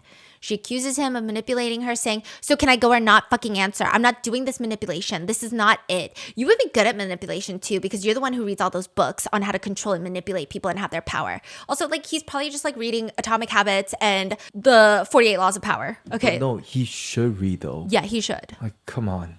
It was only that book that he was like, wait, this is weird. She's literally manipulating him right now. He says, I got all those books because I realized you were manipulating me. She says that it's manipulative that he says that he will maybe break up with her if she goes clubbing with them. She says that threat is manipulative. She demands a yes or no. It's so bizarre to me. She starts spamming him. You deadass have 3 seconds. Yes or no? Yes or no? Yes or no? Yes or no what? Are you going to break up with me if I go to the club? She accuses him of being manipulative, of being toxic, of being fucking insecure to the point that it's depressing, of treating her like a fucking prisoner, hurting her feelings, being a bad communicator, a dictator, using emojis when they're not warranted. And this is all in the span of approximately 2 minutes. She demands, I'm going to go tonight and you're not going to say nothing. And you're going to say nothing is going to change. And you're also going to apologize to me when I get home. You got 5 minutes to call me because you've already ruined the night. You have 5 minutes. Yeah, she So also... she's like asking, but does not take any answers Yeah. until it gets to her way. I just like, I've never met anyone like this ever in life. I didn't even know I people just like can't this stop exist. thinking about like her parents. Yeah. She also brings up that she's so thoughtful because she was there for him when his mom got sick. And I'm like, did I miss something in the messages? Like, I've seen her more invested in if a grocery store carries good chicken and her outfits than his mom being hospitalized. But she's like bringing it up. She's like, I was there for you when your mom was sick. Dom mentions that it took Mackenzie less than 24 hours of their breakup to let a guy fuck her feet. She hits him back that she doesn't even know his name, so it doesn't really count. But he disagrees, saying that's worse. Which, hello, the whole point that we're missing is she's 17. Okay, so I'm confused here. But she says, clearly you want me like a doll. If you think I'm a prostitute, leave me. You don't understand how fucking repulsive you sound. Like, this is literally mental abuse. You're harvesting my amazing energy. Any woman you say that to will think that you, like, that's absolutely the most disgusting thing ever. She ends up going to the club, and somehow they're fine until he falls asleep. And she starts freaking out on him at 1:24 a.m. until 11:30 a.m. when he wakes up. And they start fighting again about Mackenzie's choice in friends. And Mackenzie says, then there's always going to be a problem because I'm never going to get rid of good friends because you have a problem with it. This is how abuse starts. She shows up at his house honking her horn like a maniac, I presume. And they argue some more before he seems to let her in. And the next day they're talking about making margaritas. Then there is this infamous feet fight. It's actually not infamous, maybe only to our team, because what the fork did we just read? June 29th, almost exactly a month before the crash, Mackenzie tells Dom over text that he fucked up. He's confused. He says, how did I fuck up? He says, I told you to stop putting your feet in my face, and you kept doing it. She accuses him of never keeping his word, which I thought was really random. Like, I'm not even sure how those two connect in the fight. But he says, what does keeping my word have to do with this? And no, Kenzie, I don't care. I told you to stop or I'm going to get up, and you kept doing it. She like keeps putting her feet in his face. You didn't say stop or I'm going to get up. Yes, I did. I said that. You said you would be caring and loving, and you have not been loving in days. My boyfriend is supposed to be attracted to all of me and not make me feel gross about my feet. Yeah, so they're like on the couch watching a show, and she's like putting her feet in his face. Kenzie, feet are feet. After you everywhere all day, it's just not it. Like, I wouldn't touch my feet right now, and if I did, I'd definitely wash my hands. I don't care. Just stop. You already did enough. I thought it would end, but it doesn't. It goes on. Mackenzie threatens to leave Dom's house, so that they're like texting in the same house and fighting. He's confused why she's so upset that he doesn't want her feet in his face. Like, he's genuinely confused, same as I, right? And she's confused why he won't apologize. She says, this isn't a very good relationship if you can't apologize when you hurt me. Kenzie, you should be the one apologizing. Dom is like, okay, hold on. Dom is like, let me get this straight. I asked you to watch a show. You rudely wave your feet back and forth in my face. I tell you to move them. You proceed to wave your feet in my face. I can't physically see the TV. So how would I watch the show? I get up, get my joint, and go to sit back by you, and you taking up the whole couch. So I sit on the other one. Then you demand I turn the show off. That just sounds like you giving me a hard time. She's like, yeah, I gave you a hard time because you made me feel bad about my feet. He's asking all the right questions. Dom comes in and says, Kenzie, how am I supposed to watch a TV show when I can't see with your feet in my face? She responds, how am I supposed to watch a TV show with you when you can't even be respectful about how I feel? I mean, I physically, literally couldn't see the show. You were disrespectful first. You should have got your feet out my face. No, I wasn't. I was just putting my feet on you so maybe you would rub them, but I forgot you find my feet disgusting. I don't find any feet charming. They're feet. But out of all the gross feet, you definitely have the best ones. I don't give a fuck. You're supposed to love every inch of my body. I do.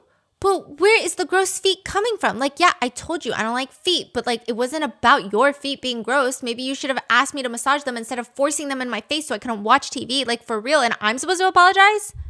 July 2nd, the month of the crash, Dom sends a very thorough and well thought out message. And I think the logic is there, okay? He says that he's, just been feeling weird the past few years and he's contemplated this for a while. And he says, Kenzie, I love you, but I don't think we should be together at this point. There isn't very much time on earth, I'd like to stop fighting, but it's like a breakup fight every week. Neither of us deserve that. I don't want to fight all the time, and I know you don't either. Anyone who is around anyone every day of the week is bound to fight. If we can't separate for a little, then we're only going to fight more. I don't want you to think I'm abandoning you. I wish it could work out, but I don't think it's going to at this point, especially with the threats. We should just break up so we can both find happiness somewhere else.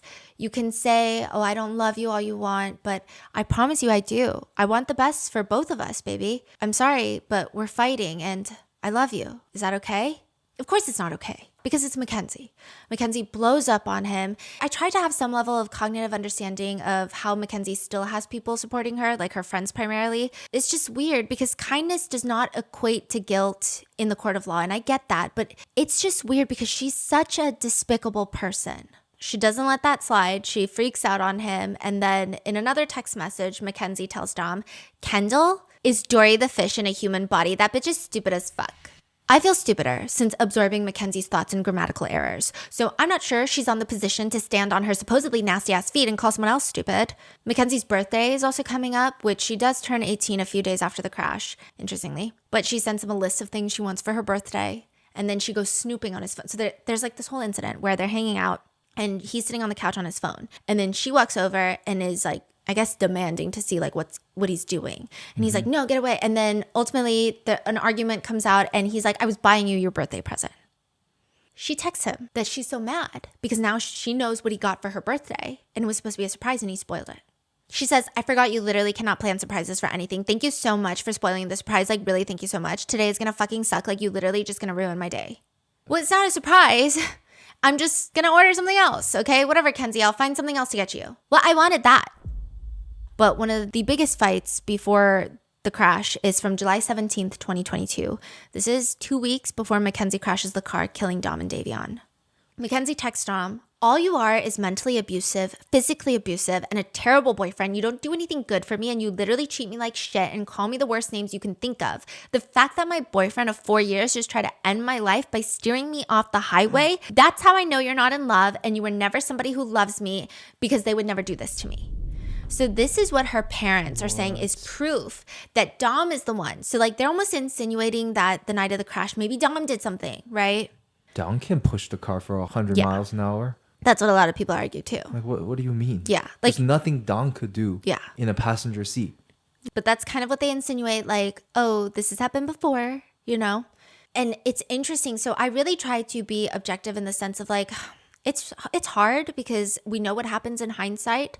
But I'm still like trying to be, oh, well, maybe we don't know. And like two things can be true at once. But the messages just don't make sense to me.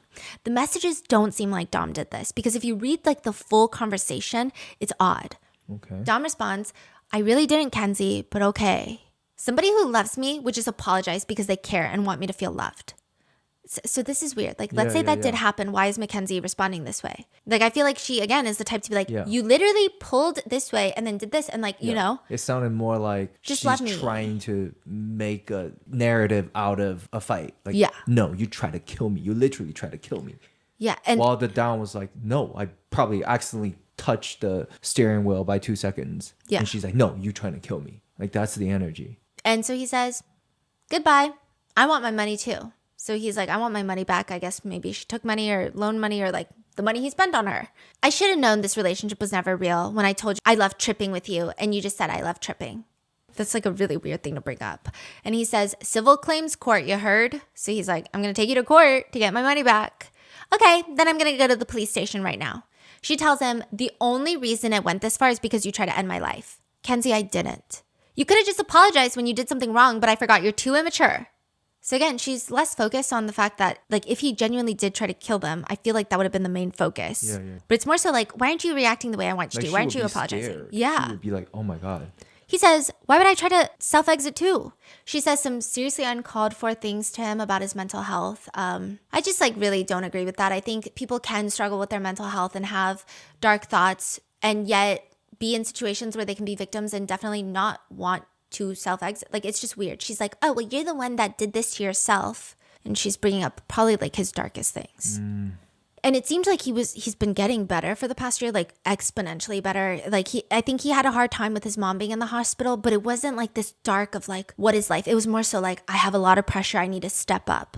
Yeah, he's trying to get his life together.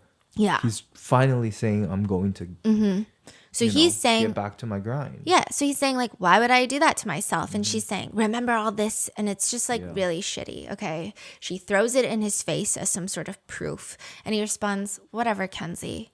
That's what I thought. This relationship will never be the same after today. I don't even know if I can be with you after this. I absolutely cannot believe you just tried to end my life. Okay, then don't be with me. You need fucking help. She brings it up again. Yesterday, you almost ended my life or could have ended my life, and all your mom cared about was you not going to jail. Like, I'm literally never going to talk to your mom again unless she apologizes. So remember, Dom's mom's perspective was that Dom called her and was like, Kenzie's trying to like crash the car. Yeah. And then, you know, Kenzie was like texting her things like, he abuses me. And she's like, you're lying. And like, normally, I get it. Like, moms like to, yeah. What did Dom tell Don's mom on the phone? Kenzie's trying to crash the car. Crash the car? Mm-hmm. Like, she's driving recklessly. She's driving recklessly, okay? Yeah. Let's just take both of their story. So Dom is saying Kenzie's driving recklessly. Probably like, what is it?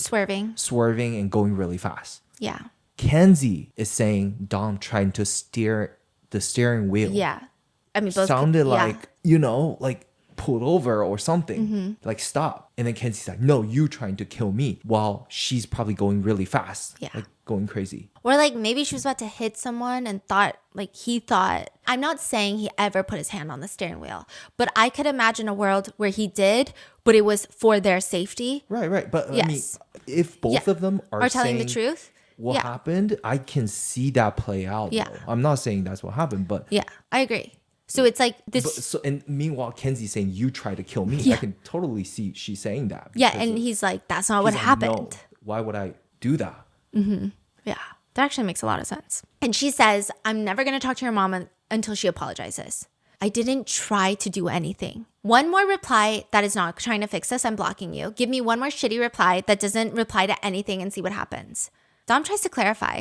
I'm just saying, I didn't try to kill us. I was definitely not trying to do that. Well, I don't believe that one bit, and that reply looked pretty shitty to me, so are you planning on replying the same, or are you just gonna keep being a little bitch? LOL. Okay, call me a little bitch. She freaks out more about his responses to her, demands that he apologize more, than what she claims happened. She demands that he apologize. And it's just interesting that she's like freaking out about his response way more than what she claims happened. Mm-hmm. Like, would you not be freaking out if someone tried to kill you? Yeah, exactly. But she's like, your responses are dry. Yeah. Manipulating. She's just trying to use another random. All she does is that. And he tells her if that's how she feels, she's more than welcome to leave the relationship. She says, saying sorry is not enough to fix the situation. You try to end my life and you told me, do you want to die? Which again, do you want to die? Like, it sounds like, what are you doing? What are you doing? Do you want to die? Yeah. It's not a threat. It's like what you're doing is like. Yeah. And your mom only cared about you going to jail when you literally just tried to steer my car off the road. Being this dismissive is honestly the most disgusting thing ever. Like, are you going to keep being the bottom, or are you going to man up and fight for your relationship? Because I'm not going to be with you if you're going to keep being like this. I need more than I'm sorry, because what you did yesterday was something like you've never done before. And I was terrified I was going to lose my life due to abuse. And the fact that you think sorry is good enough to make this good is absolutely a joke. And again, it's weird that she's like, make it better. It's just it's hard to fathom that this is someone's reaction, right? Yes. Kenzie, I was just saying sorry. I wasn't trying to end anyone's life. You should believe that. Why would I believe it when you did it? How can I believe that you're never going to do that again? I can't because I don't know your limit. Somebody who loves me would never do that. Never. I couldn't even do that if you told me to. But I guess it's different for you. Yeah, I wasn't trying to do anything. I wasn't trying to I'm trying to self-exit because I would have died first. So I don't know if like maybe the way the car was, I don't know, right? Like, if you don't believe me, then yeah, just break up with me. If you can't believe me, there's no point anyway. She continues going off about his mom and says, and it's so interesting, she's like almost using this moment to alienate him from his mom. Okay. Because previously, like, what does she have? It's just like, don't spend Mother's Day with her. I want to spend time with you. But then now she's like latched on. And then even previously with the vacation, she was saying it was fucking disrespectful. And he's like, what are you talking about? Like, there was no real reason. She says, if I have a son, I will never raise him like your mom is raising you guys. Which is so interesting because she's like kind of the poster child for how bad parenting can make a monster right now. Why would I feel comfortable coming anywhere near you? I do not feel comfortable around you after you just try to end my life. This needs to be fixed over the phone before I even think about coming near you in person again. Okay, cool then. We can be done. Don't talk about my mom on some bullshit. She accuses Dom's mom of only caring about Dom not going to jail, which Dom also brings up, I'd never wish jail on anyone. You throw jail around like it's nothing. And apparently she's now getting thrown around in jail, so there's that. She demands more apologies, which he said he apologized for not speaking nicely to her, but she brings up the car situation again. And she says, I never thought you would ever do something like that to me. You know, I thought you would always protect me, but we learn new things about each other every day. I would never try to kill you, LOL. Like, you tripping for that. Do you think it's funny or something? Why would I feel comfortable linking up with you after you just try to end my life? Okay, then don't. So I guess we done. Okay, then I guess the whole world is gonna know what you did to me then. Dom says if she genuinely thinks that he tried to kill her, they need to break up. Because I can't be with someone who thinks that I tried to kill them anyway. It doesn't have to be bad, after we break up either. We had good times. It just isn't working out, I guess. She demands he basically fix it. But he's like, I don't believe there's anything. What do you want me to fix? And she's like, no, it's actually on you. Your words mean a lot right now, and you're just proving that you would do it again. No, Kenzie, I would never try to kill anyone I care about. Like, what do you think of me? Like, you just think I'm a murderer or something? Like, it's cool? I think you're bipolar and you have a personality change and you would kill me if you're too mad. I also think you need to go to therapy. Okay, then you don't have to be with me. I'm cool with whatever. Also, like, I don't really see his anger. There are times where he's like, he kind of snaps at her and he'll say like fuck off, right? But I don't see this like intense anger in his text. Most of his text messages actually sound like more despondent, like very, okay, frustrated. Like whatever. Like there's a few times where he's like, you make me so mad, I want to like strangle someone. But like, it seems more like, oh, I'm so frustrated. Yeah. But like, she seems angry. Yeah. And I also think you need to detach from your mom. Because at this point, you're with her more than you're with me. If you're cool with whatever, then I don't not want to be with you. I want someone that's going to fight for me and be there for me and not try to kill me. To be honest, no, I barely see my mom. But whatever, she knows I wouldn't try to kill anyone, LOL. And again, she's accusing him of trying to kill her, and that's her version of events. But then she also says things like, it's okay, you don't care, and you're not going to chase me or try to fix it. Again, if someone tried to kill you, do you care about them chasing you? Like, that's actually the last thing you would want because you're like, no, I'm actually scared. Yeah. And when he refuses to do that, she says, you are literally such a bottom. Like, where did this dismissive energy even come from? It's so sad. If you're cool with whatever and you don't care about this relationship, and then we're done. If you're not going to fix it and chase and try to fix this, then we are done. I should have known being with you for 4 years is just a waste of my fucking life. You can't do anything for me. My parents have been together for almost 30 years and they did not break up once. Just because I have a different viewpoint doesn't mean I don't care. My dad has never done this to my mom. You're the root cause of all these problems, and you say I'm making the problem worse by standing up for myself, and I'm just telling you to fix it. So it's interesting because he wants to talk to her in person. And mind you, again, this is 2 weeks before the crash, the murders, right?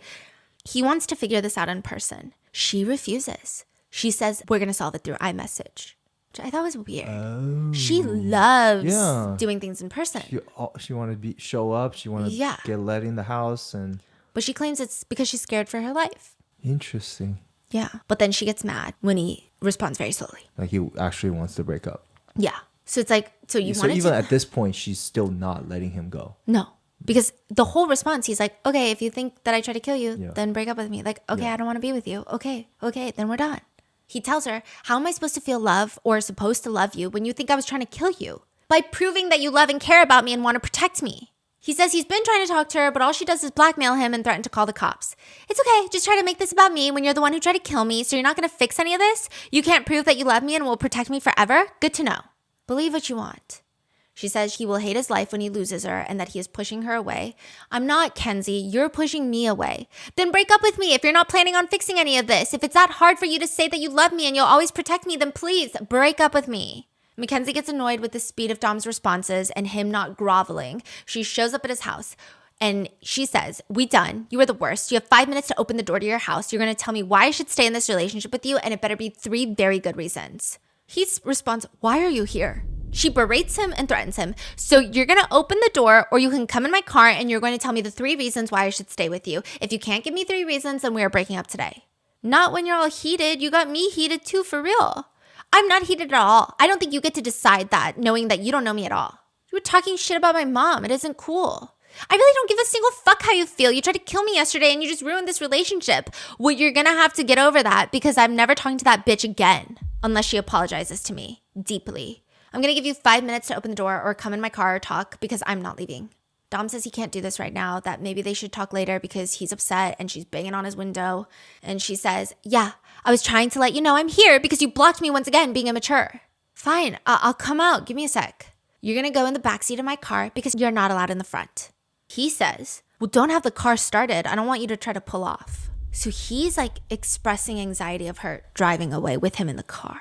I just thought that was That's weird. interesting. Like maybe like, but I don't know But where why he would he even say that? Yeah, because I was trying to think like where would he take her, like to a separate location to Where fight would longer? she take him? Yeah, right? where would she take him to? Wait, like, what did he say one more time? I don't want you to. Well, don't have it started, the car. I don't want you to try to pull off. It sounds like he doesn't want to be in the car with her and her driving. She's adamant he's going to get in the car and tell her 3 reasons why they should still be together and why he loves her. You better come ready to prove to me that you're worthy.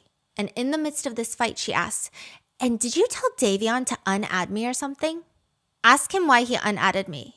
Why are you not answering? What the fuck? Because remember, Davion is living with Dom. Yeah, okay. Mackenzie mentions that Rosie's on the way. He asks if she wants Chipotle. And like that was a thing in Rosie's text messages, remember? Anyway, she says she doesn't want anything from him because, quote, you're giving unloving lying bum. But within minutes, she's like, yeah, then go get Chipotle. Make sure they make it good. Kids meal, 3 soft tortillas, steak, cheese, extra lettuce. Get that 1 drink and do 1/3 with the turmeric shit. She brings up Davion again. Did you ever ask Davion why he blocked me? Oh, I told him unblock you. Don't say that I asked him why he blocked me. He didn't know he blocked you. How? But then she gets distracted and starts talking about something else. But that is interesting. The day before the crash, it seems Mackenzie is getting increasingly controlling over Dom's time. She doesn't want Dom spending time with his mom, but also his grandparents, remember? Because like that's the video where she's like banging on the house and like trying to get in and he's recording it. He has to tell her, Kenzie, please just stop. My grandparents only in town a couple days. I just want to be able to enjoy my time with them. This is days before his death? Yeah. She, of course, starts a huge fight, all because he didn't respond fast enough while he was in the shower. She doesn't let him go to dinner with his grandparents and starts banging on the doors, which he says he doesn't want to let her in the house because, quote, Kenzie, you threatened to break a bunch of shit. Why would I let you in? I'm only going to break shit if you don't let me in. There's more bickering during the last few days of July until July 31st. Mackenzie rams her car straight into a building, killing Dom and Davion.